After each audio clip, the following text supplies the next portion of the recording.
வணக்கம் பெரியப்பா. சொல்லுப்பா. நான் பல்லடம் அரசு பெண்கள் மேல்நிலை பள்ளியில் 11ஆம் வகுப்பு படிக்கிறேன். என் பேர் மிதுனா. ஒரு நாடு எப்போ பொருளாதார சுதந்திரம் அடையுதுன்னு நீங்கள் உணர்றீங்க? பொருளாதார விடுதலை பெறாத நாடு சுதந்திர நாடே கிடையாது. அது முதல்ல புரிஞ்சுக்கணும். சுதந்திரம்ங்கிற ஒற்றை சொல்லில் பல படிநிலைகள், பல அடுக்குகள் இருக்குது. சரியாப்பா? இங்கே பாருங்கள். முதல்ல மனிதனின் பிறப்பின் அடிப்படையில் பேதம் பாராட்டுகிற, உயர்வு தாழ்வு பாராட்டுகிற, உயர்ந்தவன் தாழ்ந்தவன், மேல் சாதி கீழ் சாதிங்கிற பாகுபாடு இருக்குல்ல, அது இல்லாத சமூக விடுதலை வேணும். அடுத்தது ஏழை பணக்காரன் என்று பாகுபாடு பாராட்டுகிற அந்த வர்க்கம் இருக்குல்ல, அந்த பாகுபாடு இல்லாத, ஏழை பணக்காரன் வேறுபாடு இல்லாத வர்க்க விடுதலை வேணும். பிறகு ஆண் பெண் என்று பாலியல் வேறுபாடு பாராட்டுகிற அந்த நிலை இல்லாத, ஆணும் பெண்ணும் சமம், ஆணுக்கு பெண் சமம் இல்லை, ஆணும் பெண்ணும் சமம் என்கிற பாலியல் வேறுபாடற்ற பெண்ணிய விடுதலை வேண்டும். இந்த 3 படிநிலையில் விடுதலைக்கு பிறகு மேலான ஒரு விடுதலை இருக்குது. அதுதான் பொருளாதார விடுதலை. பொருளாதார விடுதலை அடையாத நாடு அடிமைதான். இந்தியா விடுதலை பெற்ற நாடு என்றால் 156 லட்சம் கோடி கடன் பெற்றிருக்கிற நம் நாடு விடுதலை பெற்ற நாடா அடிமை நாடா? நீங்கள் ஒருத்தர்கிட்ட கடன் வாங்கிட்டீங்க, ஒரு 1000 ரூபா வாங்கிட்டீங்க, கொடுக்க முடியலன்னா அவர் எஜமான் ஆயிடுவார், நீங்கள் அடிமையாயிரு, கை கட்டிடுவீங்க. அப்போ நீங்கள் அடிமை தான். இப்போது இந்த நாட்டில் நிறுவுகிற மெட்ரோ, 8 வழிச்சாலை, ஏர்போர்ட் விரிவாக்கம், போர்ட் விரிவாக்கம், புதிய புதிய துறைமுகங்கள், இந்த விண்ணூர்தி நிலையங்கள்லாம் இருக்குல்ல, இதெல்லாம் யாருடைய திட்டம்னு நினைக்கிறீங்க? அது உலக வங்கியினுடைய திட்டம், கடன் கொடுத்த எஜமானுடைய திட்டம். அது நீங்கள் அமெரிக்க பொருளாதார அடியாளின் வாக்குமூலத்தை படிச்சிங்கன்னா அதிலே தெரியும். உங்கள் நாட்டு தலைவர்களுக்கு கடன் கொடுப்போம், பொருளாதாரம், தொழில், பாதுகாப்பு, இதில் எங்களுக்கு வேலை செய்கிற ஆட்களாக அவர்களை கையெழுத்து வாங்கிட்டு பயன்படுத்துவோங்கிறான். அந்த உங்கள் நாட்டு தலைவர்கள் உங்கள் நாட்டில் ஏர்போர்ட்டு கட்டுதல், ரோடு போடுதல், இந்த போர்ட்டு துறைமுகம் கட்டுதல், இந்த மாதிரி வேலைகளை செஞ்சு தங்கள் இருப்பை தக்க வைத்துக் கொள்வார்கள்ங்கிறான். அப்போ பொருளாதார விடுதலை அடையாத ஒரு நாடு அடிமைதான். எஜமான் என்ன சொல்றாரோ அதான் நீங்கள் கேட்க முடியும். இப்போ விளங்குதுன்னு நினைக்கிறேன். அதனால பொருளாதார விடுதலை அடையணும்னா தற்சார்பு, தாய்மை, பசுமை பொருளாதாரத்துக்கு நீங்கள் வரணும். அது காந்தியினுடைய உதவியாளர் நம்ம தாத்தா ஜேசி குமரப்பா எழுதின புத்தகத்தை நீங்கள் தாய்மை பொருளாதாரம்னு இருக்குது, நீங்கள் வாங்கி படிங்க. அது இல்லைன்னாலும் பெரியப்பா அந்த புத்தகத்துக்கு இதெல்லாம் சொல்கிறேன் பாருங்கள், இருக்குது தாய்மை பொருளாதாரம். அதில் பொருளாதாரத்தின் படிநிலை, சேவை பொருளாதாரம், சந்தை பொருளாதாரம், இந்த ஜிஎஸ்டிலாம் சொல்லியிருக்காரு. அதுக்கு அடாவடி பொருளாதாரம்னு சொல்கிறார். அடாவடி பொருளாதாரம்னா என்னன்னு நீங்கள் தெரிஞ்சுக்கணும்ல. இந்த ஜிஎஸ்டி வரியை நான் பேசியிருப்பேன் அண்ணன், ஜிஎஸ்டி வரி போடும்போது. அடாவடி பொருளாதாரம்னா கரும்பு விதைக்கிறோம், கரும்பு விளைய வைக்கிறோம், வாழை விளைய வைக்கிறோம், தோட்டம் என்னது, நட்டது நான், நாற்று நட்டது நான், கரும்பை போட்டது நான், ஓராண்டு உழைச்சிருக்கேன், கரும்பு வெட்டணும், நாளைக்கு வெட்டணும், விளைஞ்சிருச்சு, வாழை பறிஞ்சிரு, வாழையை தாரி விட்டுருச்சு, வெட்டணும், நாளைக்கு வந்து ஆளை கூட்டிகிட்டு வந்து வெட்டலாம்னு நான் இருக்கும்போது யானையும் குரங்கும் வந்து நாசம் பண்ணிடுது, கரும்பை புறம் தின்னு போடுது, வாழையை புறம் அழிச்சுக்கிட்டு போயிடுது. இதுக்கு நிலம் அதுக்கு சொந்தம் இல்லை, உழைப்பதுக்கு சொந்தம் இல்லை, தண்ணி பாய்ச்சலை, எந்த வேலையும் அது செய்யலை, பலனை முழுக்க அதை எடுத்துக்கிறது. இதுக்கு பேர் தான் அடாவடி பொருளாதாரம். இதுதான் ஜிஎஸ்டி. கடை என்னது, முதலீடு என்னது, உழைப்பு என்னது, வரிய பூரா அதை எடுத்துகிட்டு போயிடும், எனக்கு லாபம் இருக்காது. அப்படி தற்சார்பு, பசுமை, தாய்மை பொருளாதாரத்திற்கு எப்போ நம்ம வருகிறோமோ அப்போ தான் நம்ம பொருளாதார விடுதலை அடைய முடியும். உங்களுக்கு புரியுதுன்னு நினைக்கிறேன். இப்போ நீங்கள் வந்து காரை ஏற்றுமதி செய்கிறீங்க, சோறை இறக்குமதி செய்கிறீங்க, வெங்காயம் பருப்பை. நீங்கள் இப்போ இந்த காரை இப்போ என்ன சொல்கிறீங்கன்னா தொழிற்சாலை வரணுங்கிறீங்க, வரணும், அதுக்கு என்ன வரும், வேலை கிடைக்குங்கிறீங்க. வேலை கிடைச்சா என்ன கிடைக்கும், சம்பளம் கிடைக்கும். சம்பளம் கிடைச்சா அதை வச்சு என்ன பண்ணுவீங்க, பசியாமல் சாப்பிடுவீங்க. சாப்பாடு எங்கேருந்து வரும்? இந்த கேள்விக்கு பதில் இருக்கா? இல்லை. இந்த வேலையை கொடுத்த கொரியன் முதலாளி, இப்போ ஹொண்டாய்னு ஒரு தொழிற்சாலை இருக்குது, ஹொண்டாய் காரு. இந்த தொழிற்சாலை முதலாளி யார்? கொரியன். இந்த கொரியன் முதலாளிக்கு இந்த நாட்டு இளைஞர்களுக்கு வேலை கொடுக்கணும்னு வேண்டுதல் இருக்கா? இல்லை. அவர் ஏன் இங்கே வந்து செய்யணும்? மனித உழைப்பு மலிவாக கிடைக்குது. இவன் கொரியாவில் வேலை செஞ்சால் 4 லட்சம், இங்கே வேலை செஞ்சால் 50,000 அல்லது ஒரு 20,000க்குள்ள முடிச்சிடலாம். இப்போ இந்த உழைப்பை சுரண்டி சுரண்டி உற்பத்தியை பெருக்கி பெருக்கி லாபத்தை பல ஆயிரம் கோடி கொண்டு போகிற அவன் வாழ்வான் வளர்வானா? சம்பளத்தை மட்டும் வாங்கி சாப்பிட்ற நீங்கள் வாழ்வீர்கள் வளவீர்களா? இப்போ உங்கள் பொருளாதாரம் யாருக்கு கட்டமைக்கப்படுகிறது? முதலாளிகளுக்கு. நீங்கள் எல்லாம் படிக்கிறீங்க. நீங்கள் என்ன படிக்கிறீங்க? ஐடியில் போய் வேலை செய்வீங்க. நல்லா படிச்சிருக்காரு, எங்கே வேலை செய்வார்? அமெரிக்காவில். நல்லா படிச்சிருக்காரு, எங்கே வேலை செய்வார்? இங்கிலாந்தில். நல்லா படிச்சிருக்காரு, எங்கே வேலை செய்வார்? ஜெர்மனியில். என்ன வேலை செய்வார்? எந்த முதலாளிக்கு வேலை செய்வார்? அந்த முதலாளிக்கு. அந்நிய முதலாளிகளுக்கு வேலை செய்கிறதுக்கு தகுதியை தர்ற கல்வி அடிமை கல்வியா விடுதலை கல்வியா? என்ன கல்வி அது? அப்போது எந்த விடுதலையும் நீ அடைய முடியுது. அப்போ தற்சார்பு பசுமை, பசுமைனா இது வேளாண்மையை முன்னிறுத்தி கட்டப்படுகிற தாய்மை பொருளாதாரத்திற்கு வரணும். இப்போது சீனா வந்து made in China, Japan made in Japan, சிங்கப்பூர் made in Singapore, India make in India. ஏன் நீ மேட் இன் இல்லை? நீ எது மேட் இன்? ஊதுபத்தி, சாம்பிராணி, சிரிக்காத, கற்பூரம், வேறு எதை நீ மேட் இன் பண்ணுற? அதிகமாக குவாட்ரு, பீர், பிராண்டி, விஸ்கி வேணா நீ மேட் இன் பண்ணுவ. வேற என்ன பண்ணுவ? வேற என்ன பண்ணுவ? நீ ரபேல் போர் விமானம் எந்த நாட்டில் வாங்கின? பிரான்ஸு. துப்பாக்கி எங்கே வாங்குற? ரஷ்யா. பீரங்கி எங்கே வாங்குற? இஸ்ரேல். எல்லா நாட்டிலையும் ஆயுதம் வாங்கி எந்த நாட்டோட சண்டை போட்டு என்னை காப்பாற்றுவ? என்ன சிரிக்கிற? சொல்லு, யாராவது சொல்லு. எந்த நாட்டோட சண்டை போட்டு என்னை காப்பாற்றுவ? அப்போ தற்சார்பு இல்லை. ஆயுத தயாரிப்பில் கூட தற்சார்பு அடையாத நாடு பாதுகாப்பு எப்படி இருக்கும்? அப்போ இங்கே சிக்கல், இங்கே பிரச்சனை என்ன இருக்குதுன்னா, இதுதான் மிக முக்கியமான பொருட்களை கூட நாம் தயாரித்துக் கொள்வதில் அந்நிய நாடுகளில் கையேந்தி நிற்கிறோம். அப்போ இப்போ தாய்மை பொருளாதார மேக்கின் இந்த மேடின், அதுக்குன்னா வயிறு எண்ணுது, சுமப்பது நான், பிறந்தவன பிள்ளை எண்ணுதில்லை. இதுதான் வாடகை தாய் பொருளாதார கொள்கை. இதுதான் மேக் இன் இந்தியா. இப்போ தாய்மை பொருளாதாரம்னா, ஒரு வாடகை தாய் வந்து மாறை திறந்து பால் ஊட்டும் போது அவளுக்கு மனநிறைவு அடைய மாட்டா, வராது.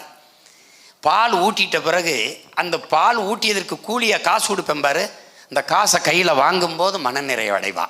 அது வாடகை தாய் பொருளாதாரம். தாய்மை பொருளாதாரம் அப்படின்னா, பெற்ற தாய் இருக்கல்ல, அவள் குழந்தைக்கு பால் ஊட்டும் போதே மன நிறைவடைஞ்சிருவா. இதுதான் தற்சார்பு தாய்மை பொருளாதாரம். அது வாடகை தாய் பொருளாதாரம். இப்போ நாம் பின்பற்றுவது வாடகை தாய் பொருளாதார கொள்கை, நாம் முன்வைப்பது தற்சார்பு பசுமை தாய்மை பொருளாதார கொள்கை. அதுதான் ஒரு நாட்டின் எதிர்காலத்திற்கும் பாதுகாப்புக்கும் நல்லது. இது நான் சொல்லலை, நேரு, அண்ணல் காந்தி, ஜேசி குமரப்பா நம்ம தாத்தா, அம்மையார் இந்திரா காந்தி, நம்ம தாத்தா காமராஜ், எல்லா தலைவர்களும் சொன்னது தற்சார்பு பொருளாதாரம் தான் ஒரு நாட்டின் எதிர்காலத்திற்கும் பாதுகாப்புக்கும் நல்லது. விளங்குதா?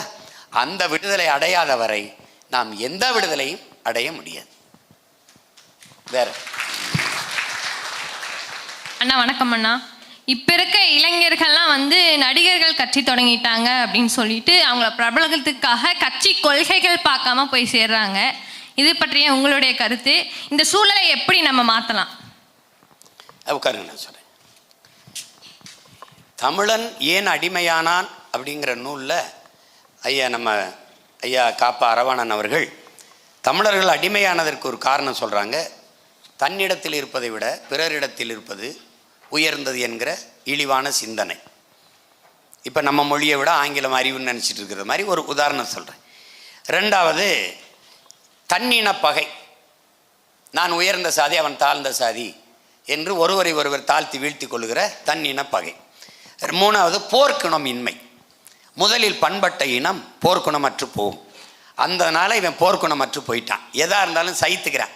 விடுப்பா எதுக்குப்பா பிரச்சனை, விடுப்பா எதுக்குப்பா பிரச்சனைன்னு எல்லாற்றையும் சகித்து அடிமை ஆயிட்டான். அடுத்தது அவர் சொல்கிறது அளவு கடந்த திரைக்கவர்ச்சி. இந்தியாவில் இத்தனை மாநிலம் இருக்குது, எல்லா மாநிலங்களிலும் திரைப்படம் இருக்குது, சினிமா இருக்குது.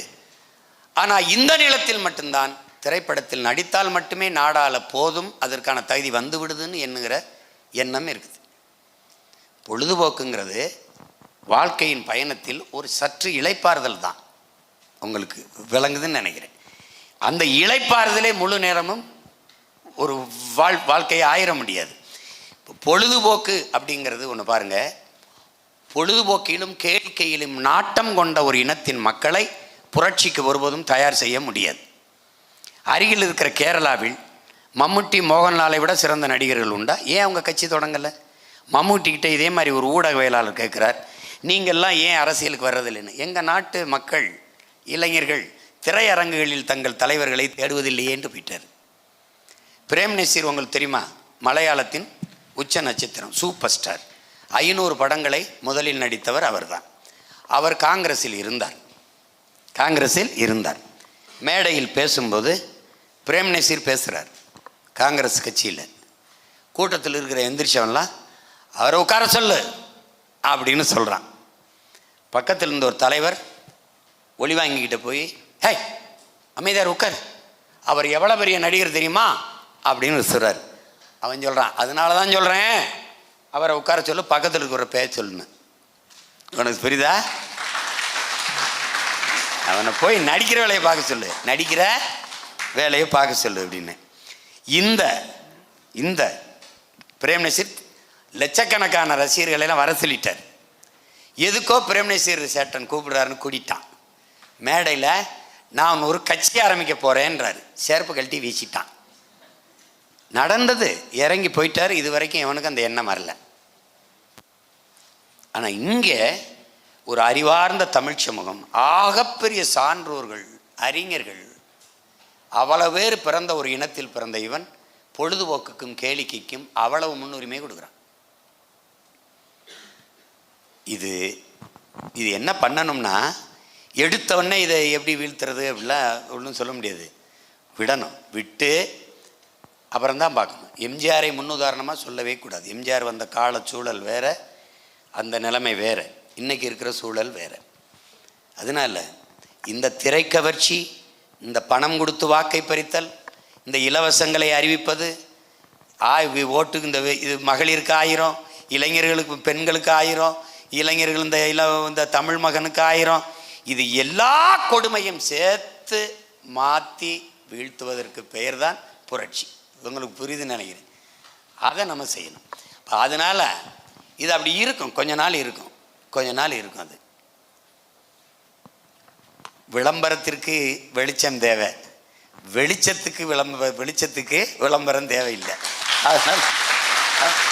அதனால் அதை போய் கண்டுக்கிற வேண்டியதில்லை. என்னை கேட்டாங்க, எப்படிங்க அது அப்படின்னு. பொழுதுபோக்கு தளத்தில் தலைவனை தேடுகிறவன் என்னை நாடமாட்டான், தேடமாட்டான்.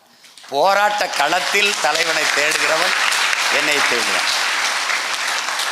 காத்தடிக்கும் திசையெல்லாம் பறந்து செல்கிற பதர்கள் அல்ல என் வாக்காளர்கள். புயலே அடித்தாலும் அதே இடத்தில் நகராமல் நிற்கிற உயர்ந்த தூய நெல்மணிகள் தான் என்னுடைய வாக்காளர்கள். கொள்கையற்ற அரசியல் அதுவும் பாவம்ங்கிறார். 10 பாவம் சொல்கிறாரு காந்தி, அதில் கொள்கையற்ற அரசியலும் பாவம் தாங்கிறார். அதனால் அதையும் ஒரு கை பார்ப்போம். எவ்வளவோ பார்த்துட்டோம், அதையும் பார்த்துருவோம். சிவனா, நான் உங்களை நேசிக்கிறேன். I love you. மீட்டும் திருநெல்வேலியில் இருந்தாரோன்னா நம்ம ஒரு பெரிய கேள்வி. மாத்தூர் தொட்டிப்பாலத்துக்கு போவேன், அப்போ காமராஜரையா பெருமையை பேசிகிட்டே இருப்போம் நாங்கள் பசங்களாம். தஞ்சாவூர் கோயிலுக்கு போகும்போது அங்கே நம்ம சோழனோட கட்டிடங்களை அவ்வளோ பெருமையாக பேசுவோம். அதேமாதிரி இந்த திராவிட அரசியல் சாதனை பேசும்போது இந்த டாஸ்மாகில் அதெல்லாம் குடிக்கிறத பற்றி நம்ம பேசுவோம். அதுவே நான் மலை பாதுகாப்பு, மொழி பாதுகாப்பு, தமிழ் ஆளன்னு என்ன இதாக பேசிட்டோம்னா, நீ சீமான் கட்சா, நாம் தமிழர் கட்சான்னு என்ன கேட்பாங்க. அந்தளவுக்கு ஒரு வரலாற்றை நீங்கள் மாற்றிட்டீங்க. வாழும்போதே எல்லோரும் உங்களை பற்றி பேச அளவுக்கு எங்களை மாற்றி வச்சுருக்கீங்க. கேள்வி என்னென்னா, ஒரு 5 தலைமுறை தாண்டி இப்போ நாங்கள் உங்களை சமகாலத்தில் வாழ்கிறோம். ஒரு 5 தலைமுறை தாண்டி சீமான் இப்படி செஞ்சிட்டாரு, சீமான் இப்படிலாம் செஞ்சிட்டாரு அப்படின்ட்டு உங்களை பற்றி ஒரு தலைமுறை பேசுது. நீங்கள் அதை எந்த மாதிரி சாதனையாக அவங்கள்ட்ட கொண்டு போய் சேர்ப்பீங்க? உங்கள் சாதனையில் முதன்மையான சாதனை எதுவாக இருக்கும்? அந்த மக்கள், அந்த எங்களை மாரி ஒரு தலைமுறை உங்களை பற்றின முதன்மையான சாதனையை எதுவாக பேசணும் அப்படின்னு நீங்கள் ஆசைப்படுத்தீங்க? சீமானனை இதை செஞ்சிட்டாருடா அப்படின்னு அந்த தலைமுறை எங்களை மாதிரி இப்போ பேசணும்னா உங்கள் சாதனை எதுவாக இருக்கணும் முதன்மையான சாதனையா? நன்றிண்ணா. ஐ லவ் யூண்ணா. அதாவது ஒரு கனவு, ஒரு புனிதமான கனவு. அது என்னுடையது இல்லை, என் தலைவனோடதும் இல்லை. பல ஆயிரம் ஆண்டுகளாக எங்கள் முன்னவர்கள் தூக்கி சுமந்து வந்த கனவு. அரசியல் பிழைத்தோருக்கு அறம் கூற்றாகும் என்று சொன்னது தமிழ்தான். தமிழ் மட்டும்தான். அரசியலே அறத்தின் வழி நிற்கணும்னு சொன்னது. இப்போ அந்த அடிப்படையில் எங்களுக்கு ஒரு கனவு இருக்குது. பசி, பஞ்சம், ஊழல், லஞ்சம், கொலை, கொள்ளை, சாதிய இழிவு, தீண்டாமை, அடக்குமுறை, ஒடுக்குமுறை, மதுமத போதை, பெண்ணி அடிமைத்தனம், இது ஏதுமற்ற தூய தேசம். அனைவருக்கும் கல்வி, கல்விக்கேற்ற வேலை, வேலைக்கேற்ற சம்பளம், அதை கொண்டு வாழ்கிற பெருமைமிக்க வாழ்வு. காட்டு வளம், கனிம வளம், நீர்வளம், நிலவளம், மலைவளம், கடல் வளம், மண்வளம் எல்லாவற்றையும் காப்பது. உங்களுக்கு புரியுது நினைக்கிறேன். இது எல்லாவற்றையும் ஒழித்து புதிய ஒரு தேசம் செய்வோம். மக்கள் புரட்சியால் அதை உறுதி செய்வோம். ஒரு காலம் வரும்போது நீ கேரளாவுக்குள்ள போ, காலி இடம் என்ற ஒன்று இருக்காது. எம்டி லேண்டு அப்படின்னு இருக்குல்ல, அது இருக்காது. நாம் வரும்போது நீ சாலையில் பயணிச்சின்னா இதுவரை பார்த்த நாடு இருக்காது. பூமியின் சொர்க்கமாக மாறும். எப்படி மாறும்னா, இப்படி நீ திரும்பி பார்த்தீங்கன்னா ஒன்று காடு, இல்லைன்னா ஆடு மாடுகளின் மேய்ச்சல் நிலம், இல்லைன்னா வேளாண் செய்கிற விளை நிலம், இல்லைன்னா ஏரி, குளங்கள், நீர்த்தேக்கங்கள். மேலே இருந்து நீ பார்த்தீன்னா தேகத்தில் தேமல் இருக்கிற மாதிரி என் பூமி தாயின் தேகத்தில் நீர் தேமல்கள் அங்கே அங்கே அங்கே அங்கே திட்டு திட்டா இருக்கு. நீ எதையும் சொல்ல முடியாது. தூய காற்று சுவாசிக்க, தூய நஞ்சில்லா உணவு, அதுவே எம் கனவு. தூய காற்று, குடிக்க நல்ல நீர், படிக்க நல்ல கல்வி, பார்க்க வேலை, எரிக்க தடையற்ற மின்சாரம், நடக்க நல்ல பாதை, இது எல்லாம் நம்முடைய கனவு. இப்படி ஒரு தேசத்தை நீ திரும்பி பார்க்கும்போது சிங்கப்பூரை படைச்ச லீ குவான் யூ ஞாபகத்துக்கு வரானோ இல்லையோ, தமிழ்நாட்டு பிள்ளைகளுக்கு சீமான் ஞாபகம் வருது. புரியுதா? என் மகனுக்கு வருதோ இல்லையோ, என் மகனோட என் மகளோட மகள்களுக்கு வரும். எங்க தாத்தா அப்படி பண்ணிருக்காண்டா, அப்படி பண்ணிருக்கான் பாரு, அப்படி. புரியுதா? காமராஜர் பேரே இல்லாம ஒழிப்போம். தாத்தாவை மிஞ்சிட்டான் என் பேரன், என்னையா அவருக்கு தாத்தா காமராஜர் என்ன எங்காலும் எப்படி பண்ணிருக்கான்னு தெரியுமில, அப்படி சொல்ற மாதிரி பண்ணிடுவோம். போட்டி போடுவோம். ஏன்னா நீங்க தான் நல்லாட்சி கொடுப்பீங்களா, சரி வாங்க போடுவோம், அப்படி போடுவோம். நம்மளால முடியாதா என்ன? பெரியப்பா வணக்கம். சொல்றாங்க. அரசியல் இருக்கக்கூடிய ஆரியர்களையும் திராவிடர்களையும் நீங்க களை எடுக்கிறீங்க. அதே போல தொல்லியலையும் வரலாற்றுலையும் இருக்கக்கூடிய ஆரியர்களையும் திராவிடர்களையும் நான் களை எடுக்கணும்னு நினைக்கிறேன். தொடர்ந்து இந்த பாதையில பயணிச்சு தமிழர் வரலாற்றை மீட்டெடுப்பேன்னு நம்ம பெரியப்பா பிரபாகரன், தேசிய தலைவர் பிரபாகரன் மீது உறுதியேற்கிறேன். இப்போ என்னோட கேள்வி என்னன்னு பார்த்தீங்கன்னா, எப்படியெல்லாம் தமிழர் வரலாற்றை ஆரியமும் திராவிடமும் சேர்ந்து மறைச்சிருக்கு? அதுதான் இது ஊக்கரமாலை. எப்படின்னா, என் மகளுக்கு ஒன்று சொல்லுவேன், அந்த ஆரிய திராவிடத்தை களை எடுக்கிறத விட அந்த களை எடுக்கிற இடையிலிருந்து நம்ம பயிரை தனியாக எடுக்கிறதா இப்போ முதன்மையான வேலையாக இருக்கு. என்னன்னா, திட்டமிட்டு தமிழரின் அடையாளங்களை, தமிழர் வரலாற்றை இவர்கள் மறைத்தார்கள். நல்லா கவனிச்சுக்கணும். இதுக்கு உதாரணமாக, தெற்காசிய முழுமைக்கும் பரவி வாழ்ந்தவர்கள் தமிழர்கள் தான். மற்ற எல்லா இனங்களும் வந்து குடியேறியவர்கள். இது ஹார்வர்ட் பல்கலைக்கழக பேராசிரியர்கள் டோனி ஜோசப்பும் ரிச்சர்டு மார்ட்டினும் ஆங்கிலத்தில் கட்டுரை இருக்குது, நீங்கள் பார்க்கலாம். இந்த இந்திய துணைக்கண்டம் முழுமைக்கும் பரவி வாழ்ந்தவர்கள் தமிழர்கள் தான். தமிழை தாய்மொழியாக கொண்ட நாகர்கள் தான். இந்த நாட்டை என் நாடு என்று சொந்தம் கொண்டாடி கொள்ள ஒரே ஒரு இனத்திற்குத்தான் உரிமை உண்டு, அது தமிழர்களுக்கு மட்டும்தான் என்று அண்ணல் அம்பேத்கர், புரட்சியாளர் சட்ட மேதை அண்ணல் அம்பேத்கர் சொல்றார். இப்படி இருந்த ஒரு இனக்கூட்டம் சிறுக சிறுக சிதைந்து வீழ்ந்ததற்கு காரணம் மொழி திரிவு. வெள்ளையாக இருக்கிறவன் மொழி ஒரு பெருமைக்குரியது, சிறந்தது என்று கருதி நம் தாய்மொழியோடு பிறமொழி கலந்து கலந்து பேசியதால் பிளந்து பிரிந்து சிதைஞ்சிட்டோம். அப்படி வரும்போது இப்போ ஒரு கேள்வி அண்ணன் கேட்குறேன், சிவன் யாருன்னு சொல்லுங்க. யாருடைய இறை? முருகன் யாருடைய இறை? சரி, இந்த பெருமாள் யாருடைய இறை? பெருமாளுங்கிற சொல் எந்த மொழி சொல்? 63 நாயன்மாரில் தமிழனை தவிர வேறு மொழிக்காரன் எவனாவது இருக்கானா? 12 ஆழ்வார்களில் யாராவது வேறு மொழிக்காரன் இருக்கானா? 18 சித்தரில் வேற யாராவது இருக்கானா? ஆமாம், ஆண்டாள் பாசுரம் எதில் பாடப்பட்டது? ஆண்டாள் கோயிலில் இன்னைக்கு ஸ்ரீவில்லிபுத்தூரில் தமிழில் பாடப்படுதா? அப்போ இப்போ புரியுதா உங்களுக்கு? வணங்குகிற கடவுளையே கடன் கொடுத்த ஒரு இனத்தின் மக்கள் நான். உங்களுக்கு விளங்குதுன்னு நினைக்கிறேன். உன்னுடைய பெருமாள் எங்களுடைய மாயவன், எங்களுடைய மாயவன், எங்களுடைய கண்ணன். நாங்கள் வணங்குகிற தெய்வத்திற்கு மால் என்றால் கருப்பு, வணங்குகிற தெய்வத்தை பெருமாள் திருமால் என்று மரியாதையாக அழைச்சோம். அதான் நீங்கள் வணங்குகிற பெருமாள் திருமால். நீ என் தெய்வத்தை நான் கும்பிட்ற, கும்பிட்டு போ அப்படின்னு விட்டுருக்கு. ஆனால் இதையெல்லாம் கையில் எடுத்தவன் முருகனை விட்டான். ஏன்னா அவன் தமிழ் கடவுள் என்று கடைசி வரை அடையாளப்படுத்திட்டான்.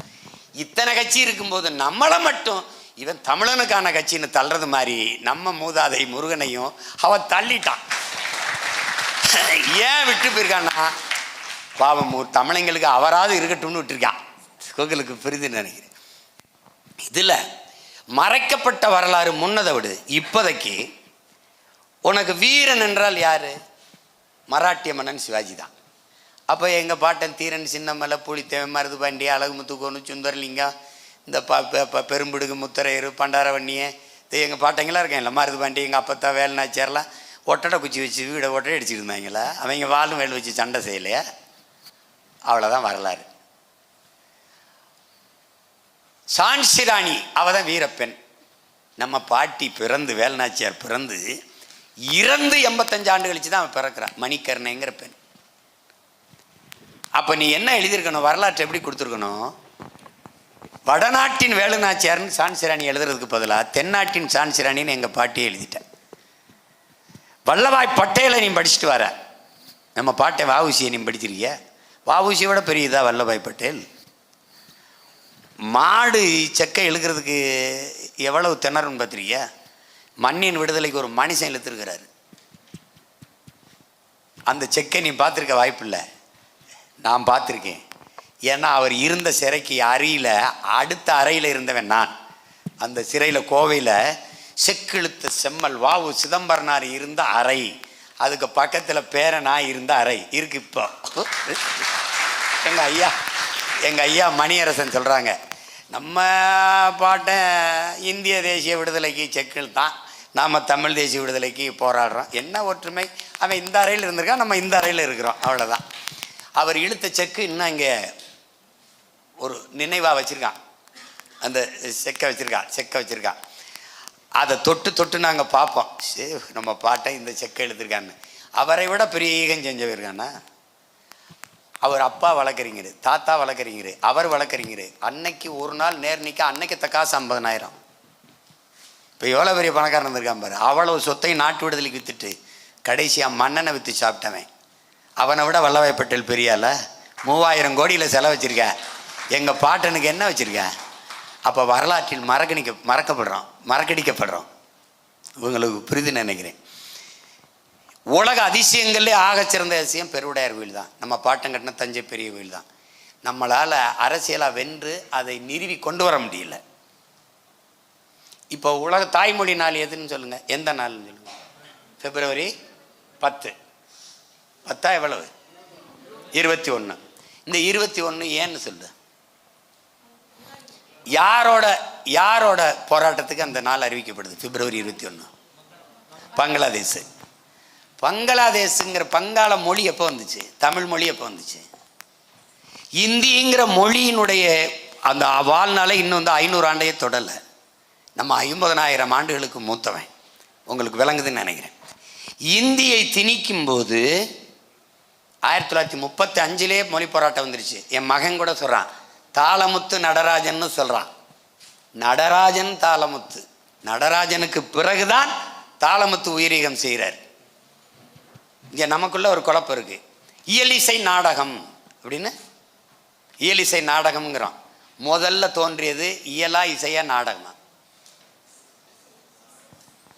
முதல்ல தோன்றியது நாடகம், அதற்கு பிறகு இயல், அதற்கு பிறகு இசை. சும்மா அப்படி சொல்கிறதுக்கு இந்த ரைமிங்காக வருதுன்னு சொல்லுவாங்கல்ல, அது மாதிரி இயலிசை நாடகம், நாடகம் இயல் இசை. அது மாதிரி நடராஜன் தாளமுத்து. அப்போது 1935 தொடங்கிய மொழி போராட்டம் 800க்கும் மேற்பட்ட ஈக மறவர்கள் உயிரீகம் செய்து போராடி இந்தி திணிப்பை எதிர்த்தோம். உண்மையிலேயே தாய்மொழி நாளாக நடராஜன் இறந்த நாள் தான் வந்திருக்கணும். ஏன் வரல? பங்களாதேஷ் வங்க மொழிக்கு ஏற்பட்ட போராட்டம்ங்கிறது ரொம்ப சின்ன போராட்டம். அதே பிப்ரவரி 21 தாய்மொழி உலக தாய்மொழி நாளை அறிவிக்க காரணம் என்ன? அவன் கிளைம் பண்ணுறான். அவனுக்கு ஒரு நாடு வந்தவொடனே அதை கிளைம் பண்ணி அதை போட்டு கேட்டு வாங்கிடுறான். நம்மளுக்கென்று இருந்த அதிகாரம் அதை பேசலை. ஏன்னா ஆட்சியில் இருந்தவன் எவனும் தமிழன் இல்லை, தமிழனுக்கானவனும் இல்லை. நீ எதிர்த்தது எதை எதிர்த்த? இந்தியாங்கிற நாடு பெரிய நாடு தெற்காசிய கண்டத்தில் பிராந்தியத்தில். இவன் சொன்னாதான் அது அங்கீகரிக்கப்படும் உலக தாய்மொழினால. அவன் தாய்மொழியை நீ எதிர்த்துட்ட. பங்களாதேஷ் ஒரு சின்ன எண்ணிக்கையில் இருக்கிற மக்கள் தொகை கொண்ட நாடு, வங்க மொழியை கொண்ட நாடு. அந்த நாடு அவன் எதிர்த்தது உருத. இஸ்லாமிய மக்களின் மொழியை, ஒரு இஸ்லாமிய மக்களின் மொழியை இன்னொரு இஸ்லாமிய உருதை எதிர்த்துட்டான். அதனால தன் தாய்மொழியை எதிர்த்த தமிழை நிராகரிச்சுட்டு உருதை எதிர்த்த வங்காள மொழியை உலக தாய்மொழி நாளாக அங்கீகரித்து விட்டான். எவ்வளோ பெரிய வரலாற்று திரிவுன்னு பாரு. ஒன்றும் இப்படி திட்டமிட்டு மறைக்கப்பட்டதுனால இப்போ வரைக்கும் பெருவுடையார் கோயிலை திராவிட கட்டடக்கலைன்னு தான் சொல்லுவான். 1000 ஆண்டுக்கு முன்னாடி இந்தியாங்கிற சொல் எது, நாடு எது, இந்த நிலப்பரப்பு எது, திராவிடம்ங்கிற சொல் எது இருக்கா? இந்துங்கிற சொல் இருக்கு, தமிழ் இலக்கியத்தில் இருக்கு. இந்துனா என்ன? நிலவு. நிலவுனாலும் மதியனாலும் நிலவு, நிலவுனாலும் நிலவு, இந்து நாள் நிலவு. ஆனால் இரு சொல் ஒரு பொருளை குறிக்கும். இந்து மதி. கார்னாலும் மேகம், மேகம்னாலும் மேகம், கார் மேகம். இரு சொல் ஒரு பொருளை குறிக்கும். உங்களுக்கு புரியுதுன்னு நினைக்கிறேன். அது தமிழில் தான் அந்த அழகு உண்டு, அந்த சுவை உண்டு. ஆனால் இன்னைக்கு வரைக்கும் கீழடி 2800 ஆண்டுக்கு முன்னாடி இருக்கிறத அந்த தமிழருடைய நாகரிகம், அந்த வாழ்வியல் அடையாளங்களை இந்த கூட்டம் திராவிட நாகரிகங்குது, அந்த கூட்டம் இந்திய நாகரிகங்குது. ஒருத்த நாக்கு கூட பேச மாட்டேங்குது தமிழர் நாகரிகம்னு. அதை தான் என் மக சொல்கிறான். இப்போ என்ன பண்ணணும்னா, இப்போ நாம் ஒரு தூய தமிழ் மகன் அதிகாரத்தில் ஏறி உட்காரும்போது ஒருத்தனுக்கு இது இந்திய நாகரிகம் என்றோ திராவிட நாகரிகம் என்றோ சொல்ல துணி வருமானு மட்டும் பாரு. சொல்ல மாட்டான். தந்தை சொல்ல சொல்லு பார்ப்போம். இப்போ சொன்ன திராவிடம் தமிழ் தேசியம் ரெண்டும் ஒன்று தான். திராவிடம்னா என்ன, தமிழ் தேசியம்னா என்ன? இப்போ என்ன தெரியுதுன்னா, உனக்கு இதுவும் சரியா தெரியல, இதுவும் சரியா தெரியல. உங்களுக்கு சிக்கல் புரியுதா? இதுதான் இங்கே இருக்க பிரச்சனை. அதை தான் என் மக சொல்கிறான், மீட் எடுக்கணும். ஒன்றை நீங்கள் நம்பிக்கையோடு பார்க்கணும். புரட்சியாளர் அம்பேத்கர் சொன்ன மொழியை என் பிள்ளைகள் கவனத்தில் வச்சுக்கணும். வரலாற்றில் புறக்கணிக்கப்பட்ட இனத்தின் மக்கள் ஒரு நாள் தங்களுக்கான வரலாற்றை தாங்களே எழுதுவார்கள். அதனால் இப்போ மக செய்கிறது சாதாரண வேலையாக தெரியும். வரலாற்றில் பெரும்பணி, அந்த ஆய்வு, இது எப்படி ராமகன் என்ன இருக்கு பெரியப்பான்னு எடுத்து காட்டிடுவான். அதனால தேடல் அவசியம். நம்முடைய வேர் தேடி நம்ம பயணிக்கணும். அந்த பயணத்தை என் மகள் செய்கிறார். வாழ்த்துக்கள், பாராட்டுக்கள். வேற அப்பா, உங்களுக்கு என்னோட ஒரு அன்பான கவிதை மட்டும் சொல்லணும்னு நினைக்கிறேப்பா. சரி சொல்லு. அன்பான கவிதை காதலி தாண்டா சொன்னா, அப்பாவுக்கு தாண்டா சொல்ல. அப்பா, காதலிக்கு சொல்ல வேண்டிய வயசுதாப்பா, இருந்தாலும் நான் உங்களுக்கு காதலிக்கிறதுனால சொல்றேன்ப்பா. சரி சொல்லு. சரி சொல்லு. நெருப்பானவர் தமிழீழத்தில் பற்றி எறிந்த குருதித்தீயை எங்களுக்குள் பற்ற வைத்ததால், நீரானவர் ஆறு போல தன் பாதையும் தன் பயணத்தையும் மாற்றிக்கொள்ளாததால், காற்றானவர் சமூக அநீதிகளை வீசி எறிவதால், நிலமானவர் ஆதரவற்ற அன்னை தமிழ் சமூகத்தை ஆதரிப்பதால், ஆகாயமானவர் அது மழை பொழிந்து எங்களை வளமைப்படுத்துவது போல இவர் மொழி பொழிந்து எங்களை வளமைப்படுத்துவதால், ஒப்புமைப்படுத்த முடியாத ஒப்பற்றவர் எங்கள் தாய்ப்புலி, எங்கள் பெரியப்பா செந்தமிழன் சீமான் அவர்கள். கனிமவள கொள்ளையை எதிர்க்கும் குறிஞ்சி நிலத்து முருகனிவர், 10 ஆண்டு பசுமை திட்டத்தை அறிவித்த முல்லை நிலத்து மாயோனிவர், வேளாண்மையை அரசு பணி என்று அறிவித்த மருது நிலத்து இந்திரனவர், நெய்தல் படையை கட்டியமைப்பேன் என்ற வருணனவர், என் நிலம் பாளையாகிவிடக் கூடாது என்று கூறும் கொற்றவையின் பேரனவர். ஆம், அவர்தான். விமர்சனங்களை விதையாக்கியவர், தன் பேச்சையே மூச்சாக்கியவர், தன் குரலையே ஆயுதமாக்கியவர். களத்தை இவர் தேர்ந்தெடுத்தார், காலம் இவரை தேர்ந்தெடுத்தது.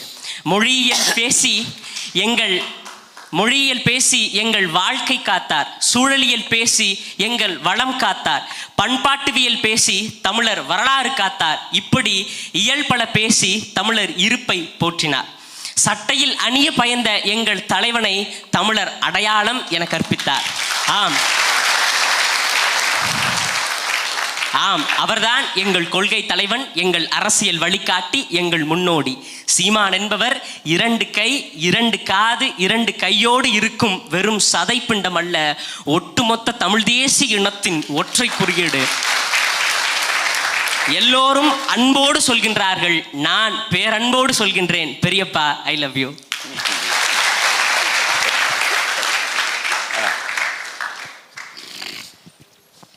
எனது அரசியல் தகப்பனாருக்கு என் முதல் வணக்கம். இந்த அரங்கத்தில் இருக்க எல்லாருக்கும் என் முதல் வணக்கம். நான் திருநெல்வேலியிலேருந்து வரேன். என் பேர் காடுவெட்டி வேலு. எங்கள் அப்பா கிட்ட நான் ஒரே ஒரு கேள்வி கேட்டேன். அது என்னென்னா, திருநெல்வேலி மாவட்டத்தில் ஒரு மாதத்துக்கு ஒரு கொலை நடக்கு. கொலைங்கிறது ரொம்ப சாதாரணமாக நடக்கு. அப்போது நான் அப்பாட்ட, அப்பா என்னப்பா இப்படி சாதாரணமாக நடக்கு என்னப்பான்னு கேட்டேன். அது எங்கள் அப்பா சொன்னார், மகனே, அரசன் அஞ்சு கொள்வான், தெய்வம் நின்று கொள்ளும். ஆனால் இந்த காலத்தில், இந்த நிகழ்காலத்தில் அந்த ரெண்டுமே சரியா இல்லைன்னு சொன்னார்.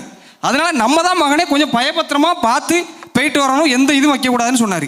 அதே கேள்வியை நான் என் அரசியல் தகப்பனார்கிட்ட இப்போ கேட்க. இப்போ இந்த கொலைகளுக்கு என்ன ஒரு நிரந்தர தீர்வு? அடுத்து ஒரே ஒரு தீர்ப்பில் இந்த மாற்றங்கள் வர்றதுக்கு என் அரசியல் தகப்பனாரின் அந்த ஒற்றை தீர்வு என்ன? அது ஒன்று தான். மகனே சொல்கிறான், அரசு அன்று கொள்ளும், தெய்வம் நின்று கொள்ளும்னு. சாதி மதமும் இன்றே கொள்ளும். அதுதான் இங்கே இருக்கிற பிரச்சனை. அதுக்கு தான் அடிச்சுக்கிறாங்க. திருநெல்வேலியில் அதிகமாக கொலை விழுவதற்கு காரணம் இந்த சாதிய மோதல்கள் தான், வேறு எந்த இதுவும் இல்லை. அது எங்கேனா பள்ளி கல்லூரிகள், பள்ளித்தளத்தில் இருந்தே அது அந்த சிறு வயதிலேருந்தே, இளம் உள்ளங்களிலிருந்தே அது களையப்படணும். அது இல்லாமல் அங்கே போய் அதை ஊக்கப்படுத்தி அதை சின்ன வயசுலேருந்து அந்த நஞ்சை புகுத்தி வர்றதுனால தமிழர்களுக்கு அன்பு பிள்ளைகள் உணரணும். திட்டமிட்டு மொழிப்பற்று இனப்பற்று இல்லாது ஒழிக்கப்பட்டு சாதிப்பற்று மதப்பற்று ஊட்டப்பட்டது. மொழிப்பற்று இனப்பற்று இல்லாதனால, சாதிப்பற்று மதப்பற்று கொண்டதுனால இந்த இனம் பிளந்து பிரிந்து சிதைந்து வீழ்ந்துட்டது. தன் தாய் நிலத்திலே அரசியல் அதிகாரமற்ற அடிமையாக மாறிட்டது. கடும் சட்டங்கள் மூலமாக என் மகன் சொல்கிறார், இதை தடுக்க ஒரு வழி இல்லையான்னு. ஒரே வழி இருக்குது. உங்கள் பெரிய பே அதிகாரத்துக்கு வந்தால் ஒரு வய கத்தி எடுக்கணுங்கிற சிந்தனையே வராது. ரவுடிசம்னு ஒன்று இருக்காது. கொலை பண்ணணுங்கிறது ஒன்றும் கிடையாது. நீ கொலையை பண்ணிவிட்டு 90 நாள் கழித்து வெளியில் வர்றது சாட்சி இல்லை. பண்ண பலகடா பச்சை படுகொலை, பைந்தமிழினத்திற்கு உயிரடா விடுதலை தான். நீ மரண பயம் ஒன்று தான் மனித குலத்தை சரி செய்யும். தொட்டா போட்டுருவாங்கிற பயம் வந்துச்சுன்னு வச்சுக்க, எவனும் செய்ய மாட்டான். கடும் சட்டங்கள் மூலமாக உன் மண்ணை, தமிழ்நாட்டின் அமைதி பூங்காவாக திருநெல்வேலியை மாற்றி காட்டும். நம்ம பாட்டனார் பூலித்தேவன், அழகுமுத்துக்கோன், சுந்தரலிங்கனார், வெள்ளையத்தேவன், பெரும்பாவளன், பாட்டன் பாரதி, நம்ம பாட்டனார் வஉசி பிறந்த மண்ணை புனிதப்படுத்துவோம். நீ எதை பற்றியும் கவலைப்படாத. கொஞ்ச நாள் பல்ல கடிச்சிட்டு. வணக்கம்ண்ணா.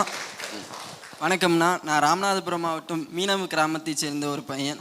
நான் இங்கே பேச வந்த விடயம் என்னென்னா, எங்களின் நீண்டகால பிரச்சனை கச்சத்தீவை பற்றி. இது வரைக்கும் இருந்த கட்சியாக இருக்கட்டும், இதுக்கு முன்னாடி இருந்த கட்சியாக இருக்கட்டும், இவை ரெண்டுமே தேர்தல் வரும்போது மட்டும் அது பத்திரிக்கையில் தாய்மாமன் பேரை போடுற மாதிரியே மறக்காமல் கச்சத்தீவை மீட் பண்ண சொல்கிறாங்க. ஆனால் இது வரைக்கும் எந்த நடவடிக்கையுமே எடுக்கிறது இல்லை. அதை பற்றி பேசுகிறது கூட கிடையாது. ஃபஸ்ட்டு நீங்கள் அதிகாரத்துக்கு வந்தால் எந்த முறையில் கச்சத்தீவை மீட்பீங்க? அப்புறம் ஒன்று, அதை மத்திய அரசிட்ட கேட்டு மீட்பீங்களா, இல்லை நீங்களா சர்வதேச நீதிமன்றத்தை நாடி மீட்பீங்களா? அவ்வாறு சர்வதேச நீதிமன்றத்தை நாடுகின்ற பொழுது அது மத்திய அரசு துணை இல்லாமல் நடக்காது. இந்த சூழ்நிலைகளை நீங்கள் எப்படி கையாளுவீங்க? என்ன சொல்கிறான், ரகசியத்தெல்லாம் சொல்கிறான். அவன் தான் எனக்கிட்ட இங்கே பாரு, அவன் தான் எனக்கிட்ட கெஞ்சுவான் என்னை விட்டுருன்னு. புரியுதா? கண்டிப்பா நம்புறோம். நான் சொல்றதுக்கு எங்களுடைய தலைவர், சரி நம்முடைய தலைவர் அந்த நிலத்தில் நிற்கிற வரை நம்ம மக்களை அவன் சிறைபிடிச்சானா, சுட்டானா, படகு பறிச்சானா, வலையை கிழிச்சானா சொல்லு? இல்லைண்ணா, கண்டிப்பா கிடையாது. அங்கே ஒருத்தன் நிற்கும்போது, ஒரு வீர மகன் நிற்கும்போது அவனால் தொட முடியல. இங்கே உங்கள் அண்ணன் வந்து உட்கார்ந்த போது அவன் தொட்டுட்டான்னா நீ நிற்க. கண்டிப்பாண்ணா, கண்டிப்பா அந்த நம்பிக்கை இருக்குண்ணா. அதனால தானே நான் இன்னொரு நீ கச்சத்தீவை எடுன்னு சொன்னில, அவன் இப்போ பாரு நம்ம ஆளுக்கு கதர் வாங்கி பாரு. என்னங்க இப்படி பண்ணுறீங்க? எப்படி பண்ணுறோம்? நான் நெய்தல் படை கட்டும்போது உனக்கு இதை எப்படி சொல்கிறதுன்னு தெரியல. அதுக்கு வேற வழக்கை போட்டு வேற வச்சிருக்கான் என் மேலே. இந்த பாரு, நெய்தல் படை நான் சொல்லும்போது எல்லாம் சிரித்தான். நீ கோஸ்ட் கார்டுன்னு வச்சுருக்கீல்ல, அதை நான் தமிழில் நெய்தல் படையாக கட்டுறேன்.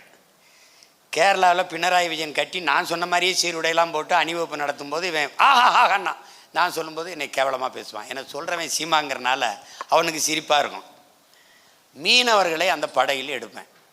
அவனுக்கு கல்வி தகுதி இருக்காது, உடல் தகுதி இருக்காது. முதல் தகுதி நீச்சல் தெரியுமா, படகொட்ட தெரியுமா, இது புரியுதா? படையில் எடுத்துருவேன், பயிற்சி கொடுத்துருவேன்.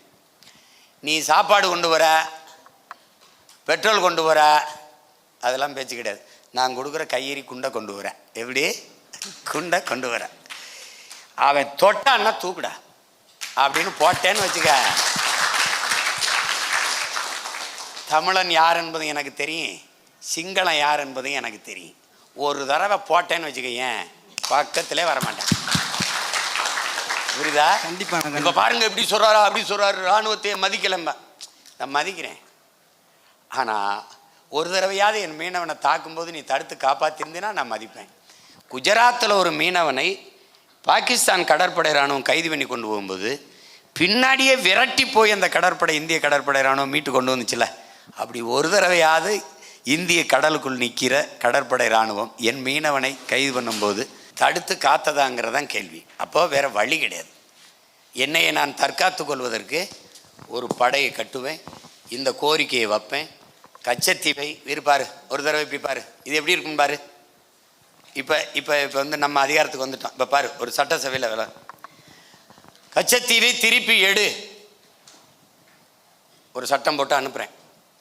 என்ன குரல் வரும்னு சொல்கிறேன். கொடுத்தது தான், திருப்பி எடுக்க வேண்டும் என்கிற பேச்சுக்கே இடமில்லை. இதுவரைக்கும் அதான் வந்துக்கிட்டு இருக்கு.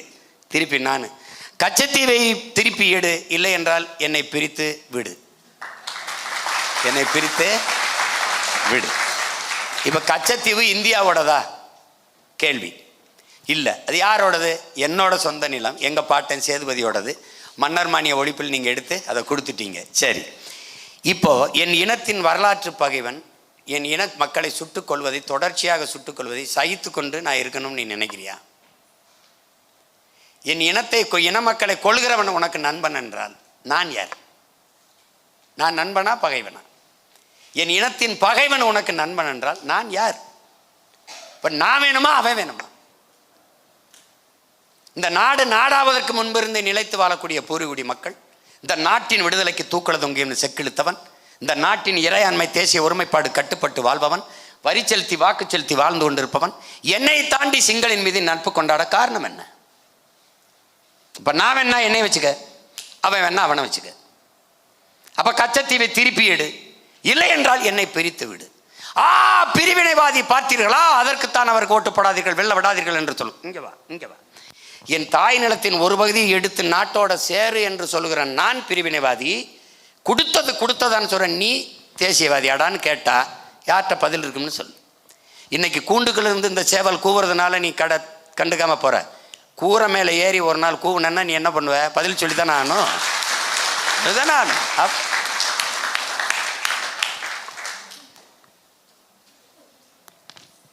என் தாய்மொழி தமிழ் என்றும் அது வெறும் பேச்சல்ல எனது உயிர் மூச்சு என்று எனக்குரைத்த என் பெரியப்பா செந்தமிழன் சீமான் அவர்களுக்கு இந்த அன்பு மகளின் கவிதையை மொழிகிறேன். இந்திய வரைபடத்தில் கண்டேன் இறுதியாக அகப்பட்டது. மதிப்பெண்ணுக்காக மனனம் செய்து கொண்டிருந்தேன். அதை பற்றி சிறிதும் அறிந்திடாத நான் ஏதோ ஓர் சிறு தீவென்று கடந்து சென்றேன். பின் அறிய நேர்ந்தது. அது வெறும் தீவென்று எம் இனத்தின் மெய்யும் குருதியும் உரிமைக்காக கொடையாய் தந்து போராடிய ஓர் புரட்சி நிலம் என்று. ஆம், யாரால் எவரால் ஓர் குரல் ஒலித்தது, ஓங்கி ஒலித்தது, விழித்தமிழா எழுத்தமிழா என்றது. உன் இனம் இறந்து விட்டது, துரோகத்தால் வீழ்ந்து விட்டது, இனியும் நீ எனக்கென்னவென்றிருந்தால் நாளை உனக்கென்று யார் வருவார் என்று அக்குரல் ஒலித்தது. அப்படி விழித்துக் கொண்டவரெல்லாம் இன்று அக்குரலாய் ஒலித்த இவர் பின் திரள கண்டோம். இனத்தின் கனவுகளே எங்களதென்று உரிமை கொண்டோம். ஈழத்தில் எல்லாம் முடிந்தது என எண்ணி நகைத்தவர்களுக்கு முன் இவர் தோன்றிட்டார் காலனாய். அங்கே கைவிட்ட ஆயுதத்தை மீண்டும் கையில் எடுத்தார் அறிவாயுதமாய். அன்று துரோகத்தால் வீழ்ந்த எம் இனம், அன்று துரோகத்தால் வீழ்ந்த என் இனம் இன்று மீண்டு எழுந்தது இவரால். வீரஞ்செறிந்த ஆயுதம் ஏந்தி போராடிய இனம் இப்போது அதைவிட வீரியமாய் அறிவாயுதத்தை ஏந்தி நிற்கிறது இவரால். எம் தமிழினத்தின் தலைவர் பிரபாகரன் என்று எமக்கு அடையாளம் காட்டியதும் இவரே. மறைந்து அழிந்து கிடந்த வரலாற்றை எமக்கு கற்பித்ததும் இவரே. தமிழன் என்று தமிழனுக்கு உணர்த்தியதும் இவரே. திரைக்கவர்ச்சியில் மூழ்கி கிடந்த எங்களை அரசியல் படித்தியதும் இவரே. பலர் தன் கொள்கையில் சமரசம் கொண்டு சென்றவர்களுக்கு மத்தியில் எந்தவித சமரசமுமின்றி தனித்தே இன்று வரை களம் காண்கிறார். ஆதலால் இவர் பின் நாங்கள் நிற்கின்றோம். வெறும் அறிக்கையின் வாயிலாக அரசியல் செய்பவர்களுக்கு மத்தியில் களத்தில் மக்களோடு மக்களாய் நிற்கிறார். ஆதலால் இவர் பின் நாங்கள் நிற்கின்றோம். ஆணும் பெண்ணும் நிகரென நம் பாட்டன் பாரதி உரைத்தார். அவருக்கு பின் அவ்வாக்கை நிகழ்காலத்தில் நிரூபிப்பதும் இவரே. ஆதலால் இவர் பின் நாங்கள் நிற்கின்றோம். இன்று மட்டுமில்லை, என்றும் உறவாய் உயிராய் இறுதி வரை இவர் கரம் பற்றி நடப்போம். புலிப்படையாக உறுதியாக இம்மண்ணில் வென்று புதியதோர் தேசம் படைப்போம் நாம் தமிழராக.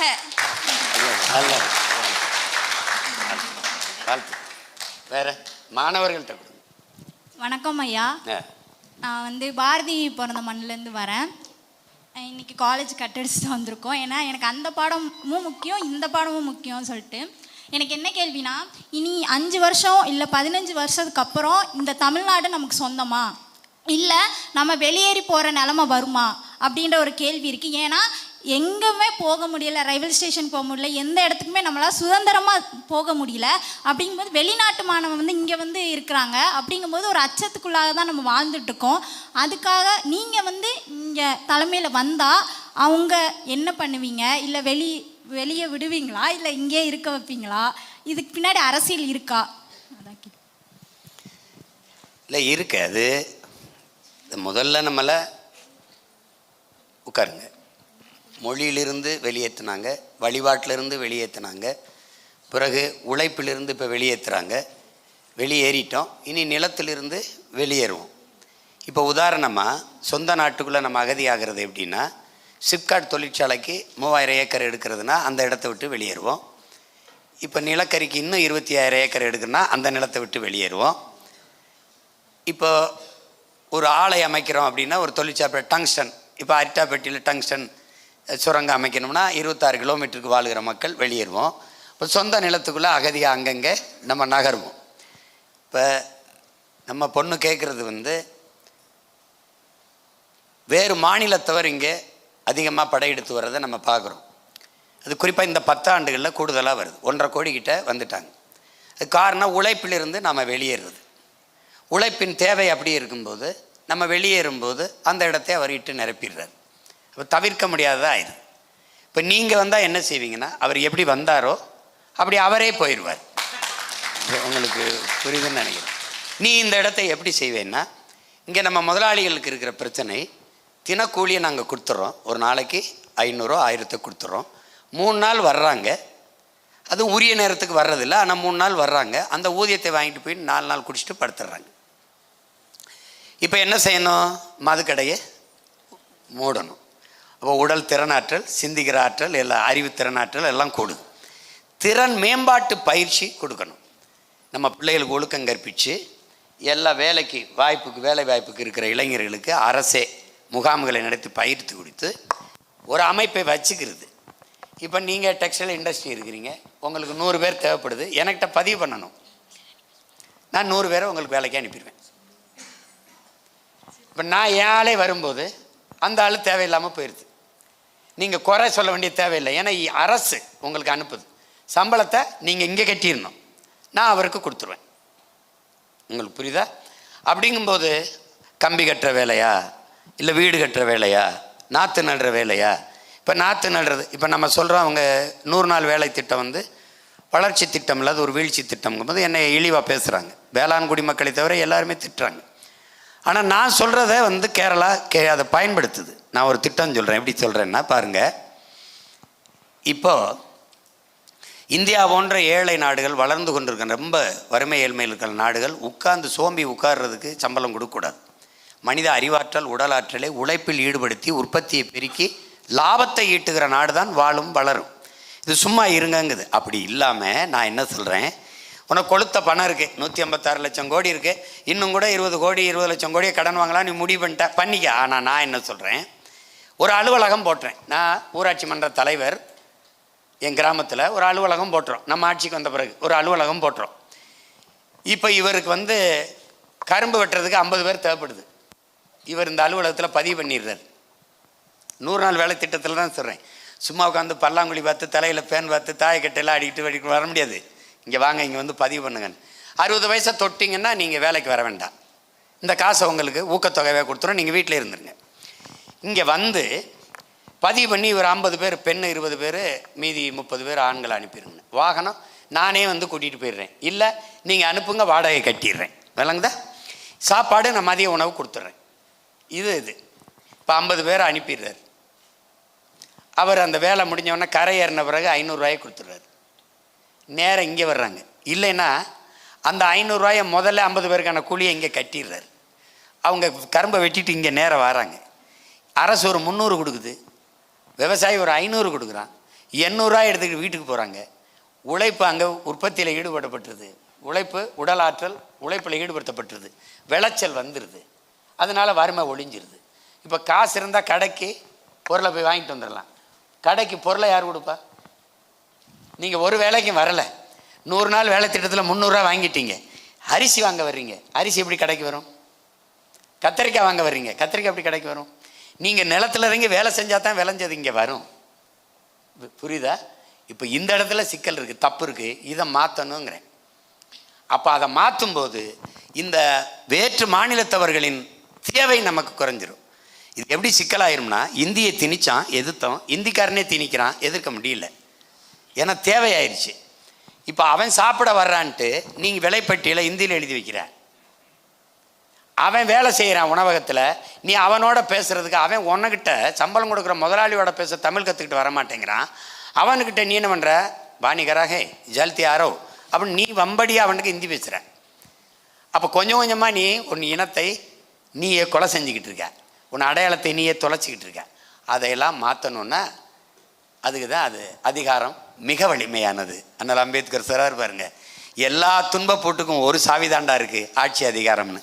அதை நோக்கி பாய்வதை தவிர எளிய பிள்ளைகள் நமக்கு வேற வழி கிடையாது. வேற ஏதாவது? அண்ணன் இதுதான் இறுதியான கேள்வி. அடுத்த தலைமுறை. வணக்கம், என் பேர் வணக்கம் பெரியப்பா, என் பேர் சஞ்சய் இளமாறன். அடுத்த தலைமுறை தமிழ் பிள்ளைகள் கனவாக சுமக்க நீங்கள் எதை கற்பிக்க விரும்புகிறீங்க பெரியப்பா? அதாவது நீங்கள் கனவுங்கிறது ஒவ்வொருத்தருக்குரிய ஒரு இலக்கு, நீங்கள் ஒரு இலக்கை நீங்கள் தீர்மானிச்சுக்கணும். அந்த ஒரே இலக்கில் நீங்கள் பயணிக்கணும், தடுமாற்றம் இருக்கக்கூடாது. இப்போ நாம் என்ன சொல்கிறோம், கல்வி முறையிலே தனித்திறன் ஆற்றலுக்கு முன்னுரிமைன்னு சொல்லிடுறோம். தனித்திறன் ஆற்றலுக்கு முன்னுரிமைன்னு சொல்கிறோம். நான் சொல்கிறத எல்லாம் கேவலமாகவும் இழிவாகவும் பார்க்குறாங்க. நான் இப்போ சொல்லும்போது உங்களுக்கு சிரிப்பாக இருக்குல்ல, எப்படி கல்வியை கொண்டு வருவேன்னு இந்த மாதிரி திரையில் போட்டு காட்டும்போது நீங்கள் நம்பிடுவீங்க. உலகத்தில் சாதித்தவனெல்லாம் தனித்திறன் ஆற்றலில் வென்றவன் தான். நோபல் பரிசு பெற்றவன், எல்லா சாதனையாளனும் ஒரே ஒரு துறையில். உங்களுக்கு பிடித்த துறை விளையாடுவதா, பாடுவதா, ஆடுவதா, ஓடுவதா, வட்டெறிதலா, குண்டெறிதலா, நீளம் எறிதலா, வேளாண்மை செய்தலா, எது உங்களுக்கு பிடிக்குதோ அதிலேயே உங்கள் மொத்த அறிவையும் கூர்மையாக நீங்கள் செயல்படுத்தணும். அதுதான் முதன்மையானது. கனவு என்பது உண்மையும் நேர்மையுமாக வாழ்வது. அதை லட்சியமாக வச்சுக்கணும். கனவுனா என்ன நான் சொல்லுவேன், நான் திரைப்படத்துறையில் பெரிய இயக்குனராக வேண்டும் என்பது கனவு. அது தொழில் தேர்வு. கனவு என்பது ஆகச் சிறந்த கலை படைப்புகளை கொடுப்பது. ஐஏஎஸ் ஆவது கனவல்ல, அது தொழில் தேர்வு. 1 ரூபாய் லஞ்சம் வாங்காமல் உண்மையும் நேர்மையுமாக மக்களுக்கு சேவை செய்வேன், அதுதான் கனவு. ஐபிஎஸ் ஆவது கனவு. லஞ்சம் ஊழல்ங்கிறதுக்கு இடமில்லை, பொய் வழக்கு அதுக்கு கிடையாது. மிகச்சரியாக சட்டம் ஒழுங்கை நான் காப்பாற்றுவேன் என்ற உறுதி இருக்குல்ல, அதுதான் கனவு. இது ஒரு தொழில் தேர்வு. அப்போ அதுவே சொன்ன ஐபிஎஸ் ஆகணும், அதுதான் என் லட்சியம். ஆயிட்டு பார்க்குற இடமெல்லாம் கை நீட்டி லஞ்சம் வாங்கணும்னா அது கனவு இல்லை, அது இளவுது. அப்போ அந்த இடத்துல உங்கள் கனவு எப்பவும் உண்மையும் நேர்மையும் தூய்மையும் எளிமையுமாக இருக்கட்டும். சரிதானே? அடுத்து அண்ணா, என் பேர் யஸ்வந்த் பாபு. 2026 நமக்கு எவ்வளவு சவாலாக இருக்குன்னு நினைக்கிறீங்க? தமிழ் தேசியம் ஆட்சிக்கு வர்றதுக்கு எவ்வளவு ஆண்டுகள் இல்லை காலமாகும் நீங்கள் நினைக்கிறீங்க? அதெல்லாம் ஒன்றும் இல்லை. 26ல் நம்ம ஆட்சிக்கு வர முடியாதுன்னு இருக்குதா என்ன? அப்படிலாம் ஒன்றும் இல்லை, அப்படிலாம் ஒன்றும் இல்லை. நீங்கள் புரட்சிங்கிறது புயல் வரும்னு நீங்கள் இந்த நேரத்தில் புயல் வரும்னு நீங்கள் கணிக்கிறீங்களா? முன்கூட்டியே சொல்கிறாங்க காற்றழுத்தம், இன்றைக்கி புயல் வரும்னு விடுமுறை விடுறாங்க, அன்னைக்கு வர்றதில்லையே. வராதுன்னு நினைக்கிறாங்க, அன்னைக்கு கடுமையாக அடிச்சிருது. சென்னையில் தான் புயல் வரும் தாக்கம் வரும்னு நினச்சிக்கிட்டு சென்னையே கவனம் பண்ணிகிட்டு இருந்தாங்க. அது கடலூர், திருவண்ணாமலை, கள்ளக்குறிச்சி, திண்டுக்கலை பேத்து போட்டு திண்டிவனத்தை பேத்து போட்டு போயிடுச்சு. எதுவும் நடக்கலாம். அது மாதிரி 8 விழுக்காடை வச்சுக்கிட்டு எப்படி சீமான் ஆட்சிக்கு வருவாயின்னு கேட்குறான். 3 விழுக்காடு வச்சுருந்த ஜனதா விக்தி புறமனா இலங்கையில் அதிபராக முடியும்னா, 2 விழுக்காடை வச்சுருந்த பிஜேபி பாரதிய ஜனதா திரிபுராவில் 42 விழுக்காடை தொட்டு ஆட்சி அமைக்க முடியும்னா, 8 விழுக்காடை வச்சுருக்க நாம் 36 விழுக்காடை தொட்டு ஆட்சி அமைக்க முடியாது. அதெல்லாம் ஒன்று புரட்சி. இந்த சனியங்களை ஒழிக்கணும்டா, ஒரு மாற்றம் வேணும்டான்னு நீங்களும் நானும் என் தம்பிகளும் தங்கச்சிகளும் பிள்ளைகள் நினைப்பது போல் ஒவ்வொருத்தரும் நினச்சா அடுத்த நொடி மாற்றம், அடுத்த நொடி மாற்றம். அதனால சொல்கிறார்ல, மார்க்ஸ் நமக்காக தான் சொல்கிறார், மாறாது என்ற சொல்லை தவிர மற்றவை எல்லாம் மாறிவிடுங்கிறாரு. அதனால் காலம் இப்போத்தான் அப்போத்தான்னா நினைக்கக்கூடாது. ஒன்று சொல்கிறேன், உலக வரலாற்றில் நம்ம அளவுக்கு தோத்தவன் யாரையாவது சொல்லு. உலக வரலாற்றில் அரசியலை படி என் அளவுக்கு தோத்தவன் எந்த தலைவனும் இருக்க முடியாது. என் அளவுக்கு கீழே இருந்து வந்த எளிய மகனும் எவனும் இருக்க முடியாது. ஆபிரகாம் லிங்கனாவது பெரிய கல்வியாளன், அவ்வளோ படித்தார் வச்சார், எனக்கு அதுவும் இல்லை. ஆனால் தோத்து தோத்து தோத்து தோத்து போனாலும் அவன் சொல்கிறான்ல, அடி என்ன அடித்தாலும் தாங்குறான்னு சொல்லுவாப்புல என் பங்காளி வடிவேல். அது மாதிரி வெட்ட வெட்ட தலைக்கும் வாழை மாதிரி இந்த 4 பொது தேர்தலில் தோற்றுருக்கோம். ஆனால் 5வது முறை 26ல் தனிச்சு போட்டின்னு நிற்கிற ஒரு கட்சி இந்திய அரசியல் வரலாற்றில். இந்த கட்சிகளை விட்டு நமக்கு பயப்பட காரணம், இந்தியாவிலேயே எல்லாருடைய வாக்கும் குறைஞ்சிருக்கு, நம்ம வாக்கு மட்டும்தான் உயர்ந்திருக்கு. அதில் எண்ணெயை ரைடு விட்டோம், சின்னத்தை எடுத்துக்கிட்டோம், கடைசியாக ஒரு கர்மத்தை கொடுத்தோம், மைக்குன்னு ஒரு சின்னத்தை கொடுத்தோம். அதுவும் 1 வாரத்துக்கு முன்னாடி கொடுத்தோம். அதை வச்சுக்கிட்டு எந்த வேட்பாளரும் பெரிய தலைவரோட மகனும் இல்லை, ஓட்டுக்கு காசு கொடுக்கல, ஒரு ஊடகமும் நம்மளை போட்டி போடுறதே சொல்லலை. ஆனாலும் 36 லட்சம் வாக்கை வாங்கி இவ்வளவு காசு பணத்துக்கு இடையில் ஏறி நிற்கிறான்னா, சந்திரசேகர் ராவ், மாயாவதி, சீமான். சந்திரசேகரை 2 முறை முதல்வர் வந்திருக்கிறார், மாயாவதி 2 முறை இருந்திருக்கிறாங்க. பெரிய கட்சி, ஒரே சின்னம், ஒன்றுமே இல்லாமல் ஒரே இடத்துல வந்து நிற்கிறானே எப்படிங்கிறது தான் பிரச்சனை. இதே அதிர்ச்சி 26லையும் இருக்கும், பல பேருக்கு இருக்கும். எப்படி இருக்குன்னா, இந்தியாவை யார் ஆள்றதுங்கிறதுல நான் அதில் போட்டி இல்லை. அதில் ஐயா மோடி, அருமை சகோதரர் ராகுல் காந்தி 2 பேர் தான். இதில் யாருன்னு, அந்த இந்தியாவை யார் ஆள்றதுன்னு இவ்வளவு தேடிய என் இன மக்கள் இந்த நாட்டை யார் ஆள்வதுங்கிறதுல உறுதியாக என்னையே தேடுவார்கள். ஏன்னா அவங்களுக்கு தெரியும் நான் தலைவன் இல்லை, அவங்க மகன், அவங்க பிள்ளைன்னு எனக்கு அவங்களுக்கு தெரியும், தேடுவான். அதில் இந்த காலத்தில் தான் இது நடக்கும் அப்படின்னு எந்த தலைவனும் நினைக்கக்கூடாது. தலைமைக்கு அழகே நானே சாதித்து முடிப்பேங்கிறது இல்லை, நான் இல்லைனாலும் இன்னொரு தலைமுறை சாதித்து முடிக்கும்னு நம்பிக்கை கொண்டவனாக தான் இருக்கு. நானே சாதித்து முடிப்பேன்னா போய் படிங்க, நான் பார்த்துக்கிறேன் அப்படின்னு சொல்ல தெரியாதா? ஆனால் நானே சாதித்து முடிப்பேன்னு நம்பிக்கை இருந்தாலும், ஒருவேளை வென்றால் மகிழ்ச்சி, தோற்றால் பயிற்சி, தொடரும் எங்கள் முயற்சி, இதுவே மாற்றத்திற்கான எளிய மக்களின் புரட்சி. தோள்கள் கால்களில் வலு, தோள்களில் தம்பு இருக்கிற வரைக்கும் ஓடு, தளர்ச்சி அடையிறியா இன்னொருத்தன் தோலுக்கும் மாற்று. அந்த தோள்களை தான் இப்போ தயார் செஞ்சுக்கிட்டு இருக்கேன். அதனால் போட்டு ஆனால் இப்போ இல்லைன்னா அப்புறம், அப்போ இல்லைன்னா அடுத்து. ஆனால் ஒரு நாள் உறுதியாக நம்ம வெல்லுவோம். அதில் எந்த மாற்றமும் இல்லை.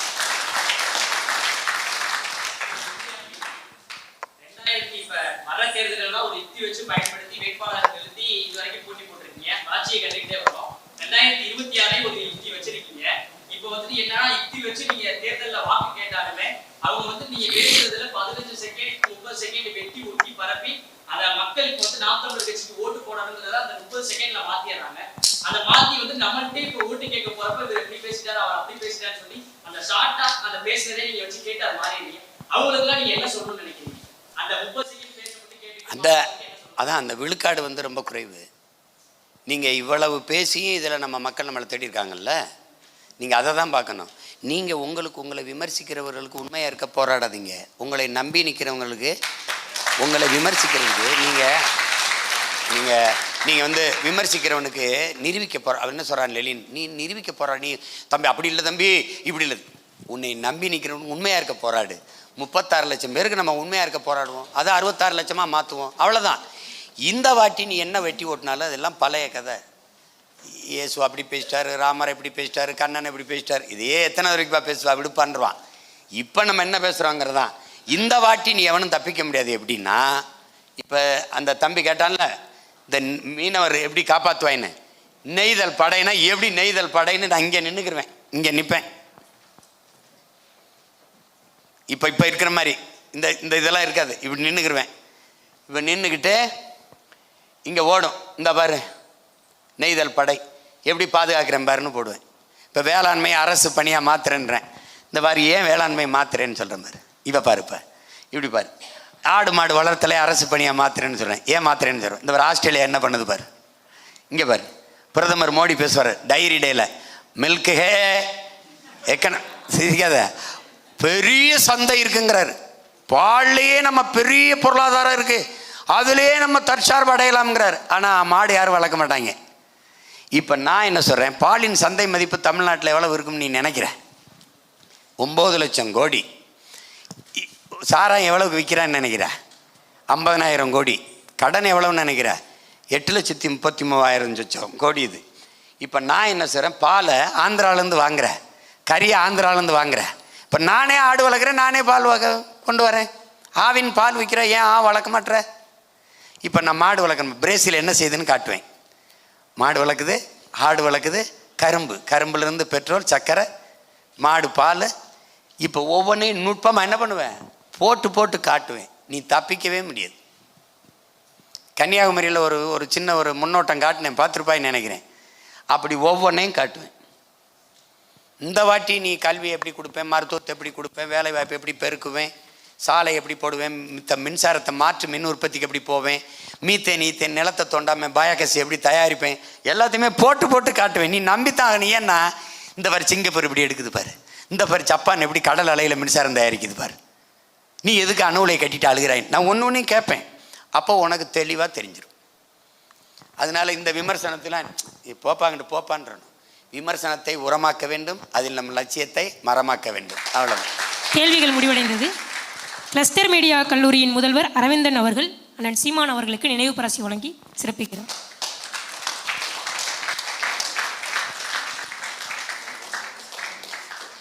நம்ம தான் அவருக்கு பரிசு கொடுக்கணும்.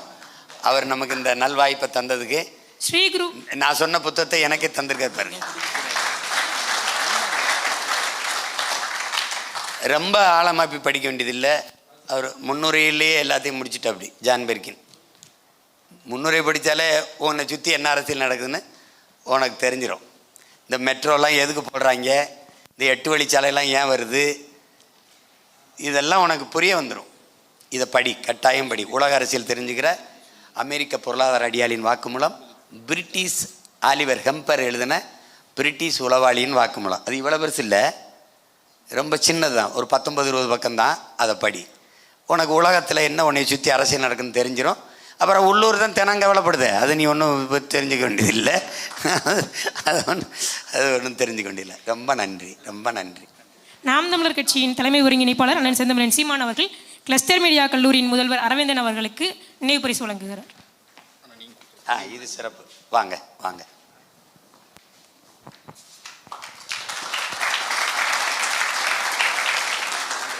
நாம் தமிழர் கட்சியின் தலைமை ஒருங்கிணைப்பாளர் அண்ணன் செந்தமிழன் சீமான் அவர்கள் ஸ்ரீகுரு இன்ஜினியரிங் கல்லூரியின் முதல்வர் பன்னீர்செல்வம் அவர்களுக்கு நினைவு பரிசு வழங்கி சிறப்பிக்கிறார். அதே தானா? வாழ்த்துக்கள்.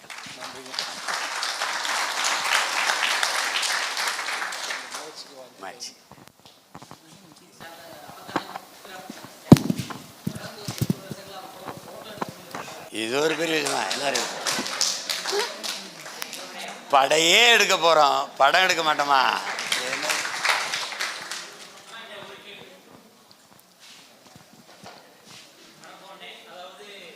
பணத்தை பார்த்து ஒரு விருது வழங்குபவர்கள் மத்தியில எங்களுடைய பணியை பார்த்து விருது வழங்கிய நாம் தமிழர் கட்சியின் மாணவ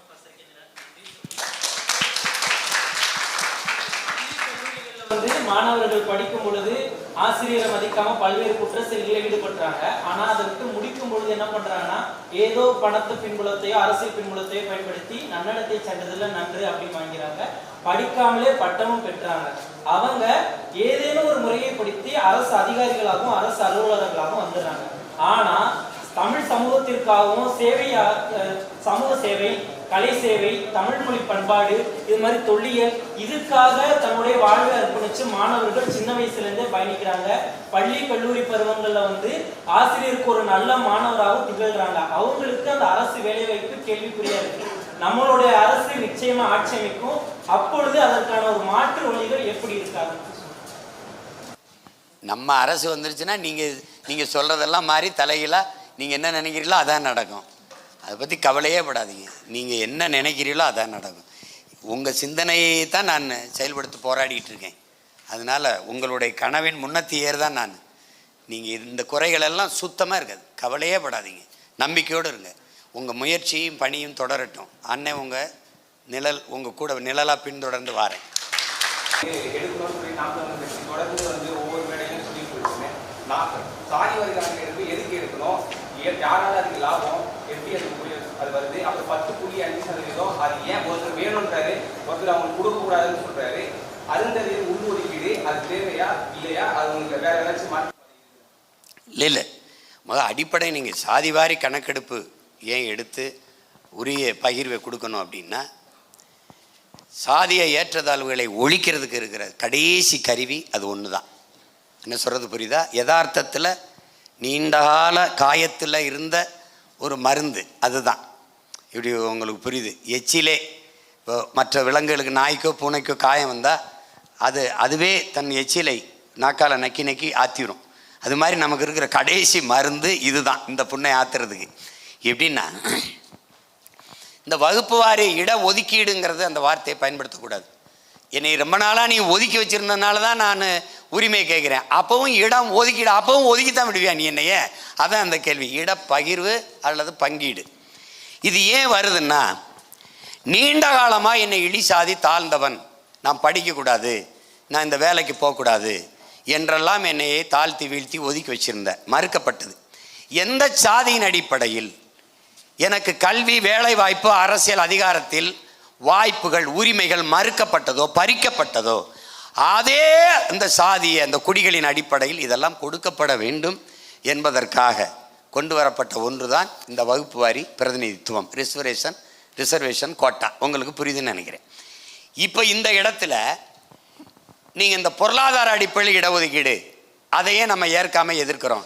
எக்கனாமிக்கலி பேக்வேர்டு அப்படிங்கிறத ஏன் எதிர்க்கிறோம் அப்படின்னா, இந்த இடப்பகிர்வு முறை என்பது சீமான் இந்த தெருவில் போகக்கூடாது என்பது ஏழை என்பதற்காக அல்ல, இந்த குளத்தில் குளிக்கக்கூடாது என்பது ஏழை என்பதற்காக அல்ல, இந்த கோயிலுக்குள் வரக்கூடாது கும்பிடக்கூடாது என்பது ஏழை என்பதற்காக அல்ல, நான் இந்த வகுப்பு படிக்கக்கூடாது, பள்ளிக்கூடமே போகக்கூடாது, இந்த வேலையை பார்க்கக்கூடாது என்பது தடுத்து வைத்திருந்தது ஏழை என்பதற்காக அல்ல, நான் தாழ்ந்த சாதி, இழி சாதி என்று புரியுதுன்னு நினைக்கிறேன்.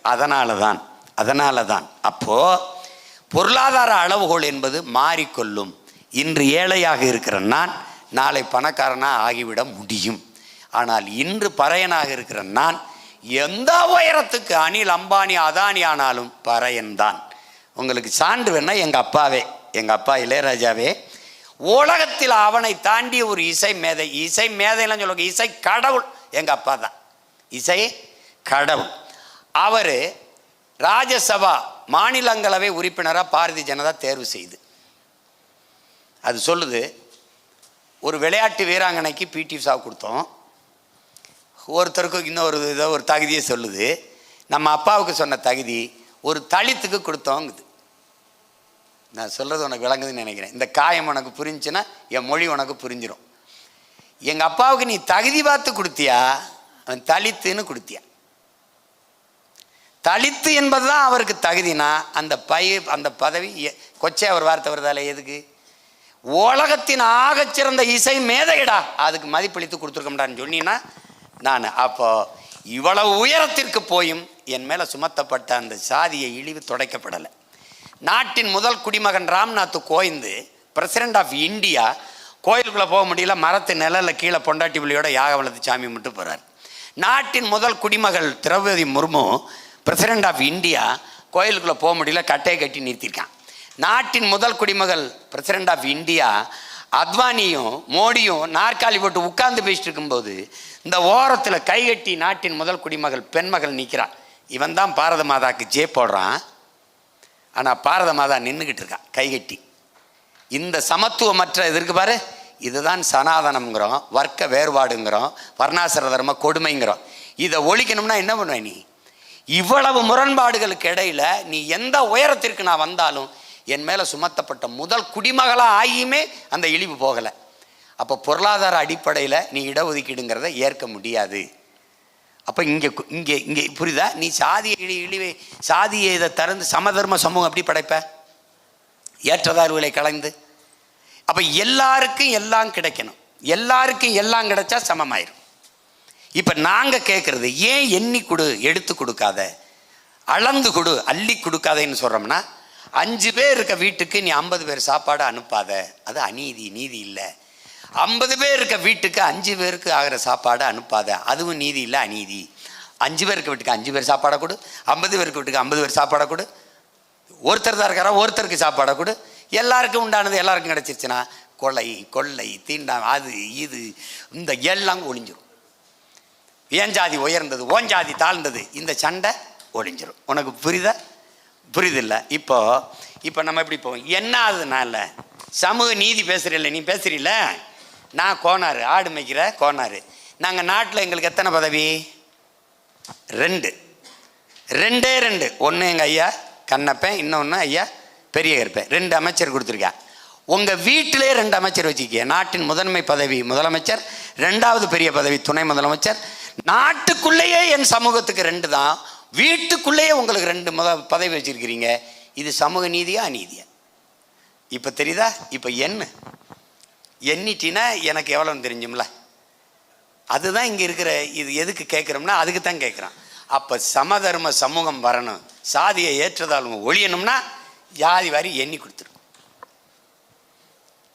இப்போ உனக்கு உண்டானது கிடச்சிருச்சு, உனக்கு கல்வி வந்துருச்சு, வேலை வாய்ப்பு வந்துருச்சு, வேலைக்கு போயிட்ட, யார் மேலே பொறாமை வருமா, போட்டி வருமா? இல்லைல்ல. அப்போ அது இல்லாத என் வாய்ப்பை அவன் பறிக்கிறானே, அப்போ கோபம் வருது. ஒரு தகுதியும் இல்லாதவன் போயிடுறானே, அப்போ கோபம் வருது. இதுதான் இங்கே இருக்க சிக்கல். அதுக்காக தான் இதை கேட்குறோம். அப்போ சாதியை வேணாம்ங்கிறாரு, சாதி வேலி எதோ ஒடுக்கி கேட்குறாருன்னா அது வேணாம்னா இதை செஞ்சால் தாண்டா அது வேணாமல் ஒழியும். அதை பற்றி பேச நேரம் இருக்காது, அது தேவையும் இருக்காது. இப்போ புழுவுக்கு எதுக்கு கொடுக்கு முளைச்சிது? பாதுகாப்புக்கு. நத்துக்கு எதுக்கு ஓடு தேவைப்படுது? நத்தைக்கு பாதுகாப்புக்கு. அப்போ எதுக்கு சாதி அமைப்புகள் பெரிய அளவுக்கு திரளுது? கூட்டமாக இருந்தால் தாண்டா அதை ஒரு 2 சீட்டு கொடுப்பான், ஏதாவது கேட்டால் கொடுப்பான் அப்படின்னு ஒரு தேவை ஏற்படுது. எல்லாருக்கும் எல்லாம் கொடுத்துட்டீங்கன்னா தேவைப்படாது, அவ்வளோதானே? அதுதான் இதுக்கு தான் நம்ம கேட்குறோம். இப்போ அருந்ததிற்கு இடஒதுக்கீடை நாங்கள் 200 விழுக்காடு ஆதரிக்கிறோம், ஆனால் உள்ஒதுக்கீடை எதிர்க்கிறோம். இப்போ எக்கனாமிக்கலி பேக்வேர்டுக்கு 10 விழுக்காடு எங்கேருந்து எடுத்துகிட்டு வந்தீங்க? எங்கேருந்து? அது மாதிரி எங்கள் ஆளுக்கு 3 விழுக்காடை கொடுத்துரு. இப்போ ஐயா கருணாநிதி கொடுத்தாருல 3 விழுக்காடு, 18 ஆண்டுகளாக மேலே அமைச்சரவையில் இருந்தவர் இவர் தானே. அவன்கிட்ட கேட்டு 3 விழுக்காடு குடியா அப்படின்னு. எங்களுக்கு இருக்கிற 18 எங்களுக்கு பத்தாது. SC ST schedule tribes. Schedule ட்ரைப்ஸுக்கு ஏன் ஒன்றும் கிடைக்கலன்னா அவனுக்கு கம்யூனிட்டி சர்டிஃபிகேட்டே இல்லை. உன்னால் நம்ப முடியுதா? அண்ணன் போராடி 3000 பேருக்கு சாதி சான்றிதழ் வாங்கி கொடுத்தேன்னா உன்னால் நம்ப முடியுதா? இதே திருவண்ணாமலையில் இருப்பாங்க இருக்கேன், நான் போய் போராடி சாதி சான்றிதழ் வாங்கி கொடுத்தேன். ரேஷனில் அரிசி போடுறாங்க, இலவசமாக போடுறாங்க. ஆனால் ரேஷன் கார்டு இருந்தால் தான் கொடுப்பாங்க. கார்டே என்கிட்ட இல்லையே, அப்புறம் இலவச அரிசியால் எனக்கு என்ன பையன்? 18 விழுக்காடு இருக்குது எஸ்சி எஸ்டிக்கு. ஆனால் எஸ்டி இந்த ஷெட்யூல் ட்ரைப்ஸ் பழங்குடிக்கு எந்த பலனும் வராது. காரணம் எனக்கு கம்யூனிட்டி சர்டிஃபிகேட்டே இல்லையே. குறவருக்கு இல்லை, இருளவருக்கு இல்லை. ஒரு விளங்குதா? இப்போ இங்கே இருக்கிறதுல நாங்கள் பறையர்லே 72 பிரிவு இருக்கோம். தேவேந்திரர்லே குடும்பர் அவர் இவர்னு பல பிரிவுகள் இருக்கோம். இதிலெல்லாம் என்ன எவ்வளோ ஒதுக்கிட்டு கொடுத்த? எதுக்கு படகுன்னு அருந்ததிக்கு மட்டும் 3 விழுக்காடு எடுத்து கொடுத்த? சரி கொடுத்தில்ல, அந்த 3ஓட போக சொல்லு. இஸ்லாமியர்களுக்கு 3.5 கொடுத்தில்ல, அவர் அதோட போயிட்டார்ல. ஆனால் இந்த 3 விழுக்காடை கொடுத்ததோடு இல்லாமல் இந்த மீதி இருக்கிற 15லையும் இவர் காம்படிட் பண்ணலாம், போட்டி போடலாம். புரியுதுன்னு நினைக்கிறேன். இந்த சாப்பாடு உனக்கு தாண்டா, இங்கே ஒரு பெரிய அண்டாவில் இருக்குது, இதுலேயும் நீ சாப்பிட்டுக்கலாம்டா. அதோட கூட விடலை, அவன் சாப்பிட்டது போக மீதின்னு ஒரு சட்டம் வருது. ஃபஸ்ட்டு ப்ரிஃபரன்ஸு, முன்னுரிமை அவனுக்கு கொடுத்தது போக இந்த 15ல், அந்த 3 போக இந்த 15ல் அவனுக்கு கொடுத்தது போக மிச்சம் இருந்தால் இவர்களுக்கு. அப்படின்னா சாப்பாடு இந்த 15 விழுக்காடு இந்த சாப்பாடு என்னது, அவன் சாப்பிட்டு மிச்சம் இருந்தால், மிச்சச்சோறு இருந்தால், எச்சி சோறு இருந்தால் உனக்குன்னா உனக்கு கோபம் வருமா வராது? இப்போ நீ இந்த 3ஓட போன்னு சொல்லியிருந்தா கூட போட்டும்டா விட்றா, நம்ம மக்கள் தான்டா இருந்துட்டு போட்டுன்னு இருக்கும். ஆனால் இதுலேயும் நீ உனக்கு முன்னுரிமை கொடுன்னவொன்னே அவனுக்கு போக. இப்போ 5 இடம்னா 4 இடம் அருந்ததிற்கு போயிட்டு ஒரே ஒரு இடம் பறையறி எனக்கு கிடைக்குது. அப்போ நான் பாதிக்கப்படுறேன்னா இல்லையா? அப்போ கோவம் வருமா வராதா? இந்த கோவம் தான் நம்ம இதை எதிர்க்கிறது காரணம். இப்போ நான் என்ன சொல்கிறேன், இந்த ஃபஸ்ட்டு ப்ரிஃபரன்ஸ் இருக்கு, முன்னுரிமை இருக்கா, தூக்கிடு. அந்த 3 விழுக்காடை அவர் கொடுத்துரு. எனக்கு பத்தலை, இந்த 3 விழுக்காடு போயிடுச்சுல, 3 விழுக்காடை கொண்டாந்து இங்கே வச்சிரு. இப்போ பொருளாதார அடிப்படையில் எப்படி 10 விழுக்காடை கொடுத்தியோ அப்படி பொது இதுலேருந்து எடுத்து இந்த 3 விழுக்காடை பொதுவிலேருந்து கொடுத்தீங்கன்னா நான் அதை கேட்க போகிறேன்னா? அவர் நானே நெலிஞ்ச தட்டில் 4 சோத்தை போட்டு தின்னு பருக்கை போட்டு தின்னுக்கிட்டு இருக்கேன், நீ அதில் 2 எடுத்து நீ வச்சுக்கன்னா நான் என்ன செய்யறது? அப்போ அதுதான் இங்கே இருக்க சிக்கல். அது எதிர்க்கிறதுன்னு இல்லை, அது அநீதி இழைக்கப்பட்டுருச்சு, சரி செய்யுங்கன்னு சொல்கிறோம். இப்போ வேற யாருக்கா விளக்கம் தேவைப்படுதா? இது விளங்கிட்டு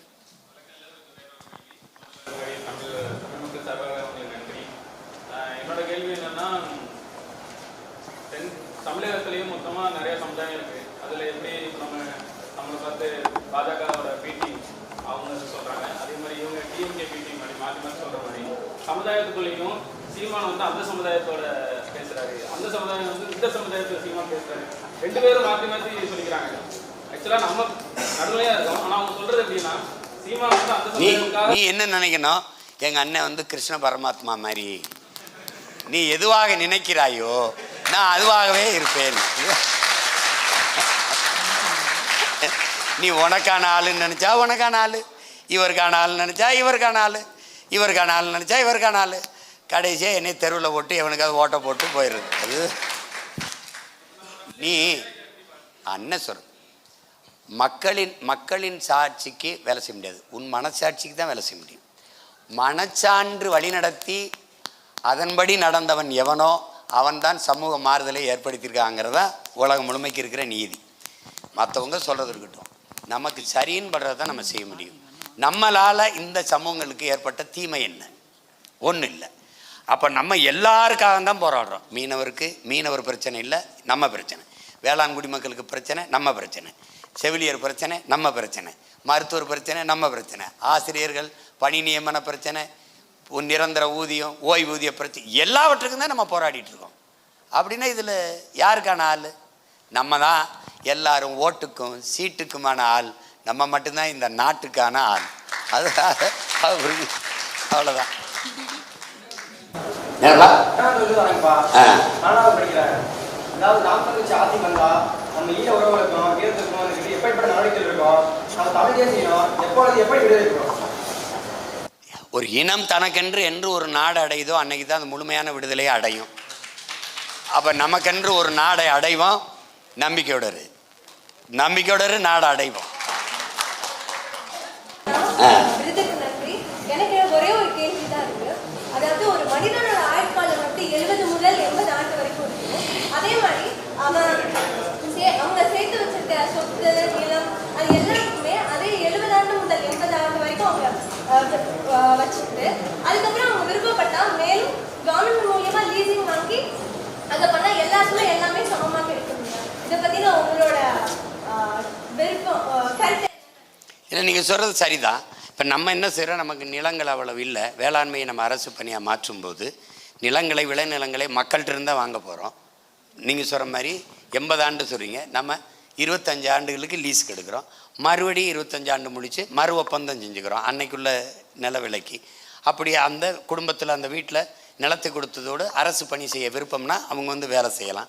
அப்படி வரும்போது எல்லாருக்குமே நிலம் வந்து அவங்க பேரில் இருக்கும், அரசு பயன்படுத்தும். அப்போ நீங்கள் சொல்கிற மாதிரி பொது பயன்பாட்டுக்கு இது எல்லாம் வந்துடும். நீங்கள் சொல்கிற மாதிரி 80 வருஷம் கழிச்சு கொடு அப்படின்லாம் அது சொல்ல முடியாது. மொத்தமாக ஒரு பெரிய சட்டத்தை போட்டு ஏற்றணும். அப்படி தான் இந்த மன்னர் மானிய ஒழிப்பு இந்த உங்களுக்கு தெரியும்னு நினைக்கிறேன். அதிகப்படியான சொத்து வரம்பு கொண்டு வந்தாங்க. இவ்வளவு தான் ஒரு தனி மனிதனுக்கு சொத்து இருக்கணும்னு. அது மாதிரி சீர்திருத்தங்களை கொண்டு வர முடியும், மாறுதல்களை செய்யலாம். நீங்கள் சொல்கிறது நல்ல யோசனை தான், செய்யலாம்.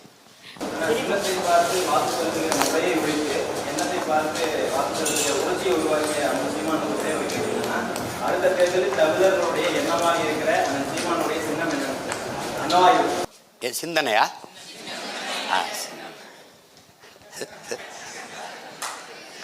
என்ன சின்னம் இருந்தால் நல்லா இருக்குன்னு சொல்லு. அது புலிக்கு எப்படா புலி தருவான்? அவன் நம்ம இப்படி இருக்கும்போதே பிரிவினைங்கிறான்.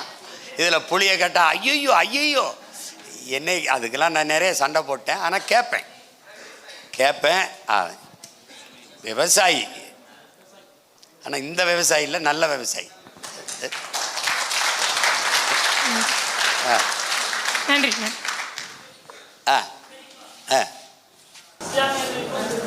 பல வகையில் வந்து ஆதரவு கொடுக்குறீங்க.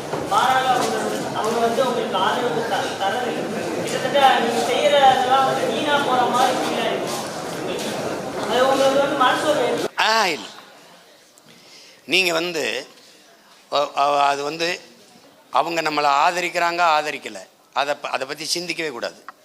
நீங்கள் ஒரு நாட்டுக்கான மகன், உங்கள் கடமை தான் செய்யணும். நீங்கள் அப்படின்னா ஓட்டுக்காக நிற்கிற கூட்டத்தோடு நீங்களும் ஒருத்தர் ஆயிடுவீங்க. எதையோ எதிர்பார்த்து நீங்கள் செய்கிறீங்க. அப்படி இல்லை. நீங்கள் உங்கள் பிறவி கடன். நீங்கள் ஏன் மதமாக பார்க்குறீங்க? உங்கள் இன சொந்தங்கள், சகோதர மக்கள், உங்கள் உறவுகள். என் பெரியப்பன் சித்தப்பன் தான் இஸ்லாத்து கிறிஸ்தவத்தில் இருக்கான். அப்போ அவனுக்கு செய்ய வேண்டிய கடமை ஒரு புரிதல் தானே. இப்போ நீங்கள் வந்துட்டீங்க, இப்போ இந்த தம்பி வந்துட்டார், தங்கச்சி வந்துட்டாங்க, எத்தனை பேர் வந்திருக்காங்க? இப்போ என் தங்கச்சி ஃபாத்திமா அனீஸ் வந்திருக்கா. இப்போ இது மாதிரி ஒவ்வொருத்தரும் வர வர நீங்கள் இந்த இதெல்லாம் கலைஞ்சு போயிடும். ஒரு காலம் அவங்க என்ன நினைக்கிறாங்கன்னா இந்த பிஜேபி எதிர்க்க இவங்க தான் சரியாக இருப்பாங்கன்னு. இவனே ஒரு பிஜேபின்னு தெரியாமல் இருக்கிறாங்க, கொஞ்ச நாள் இருக்கிறாங்க. அது மாறும்.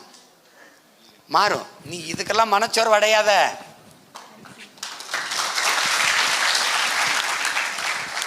நிகழ்வு முடிவடைந்து விட்டது. நன்றி பெரியப்பா. உங்கள் எல்லாருடைய நேரத்திற்கும் பேரன்பிற்கும் நன்றி.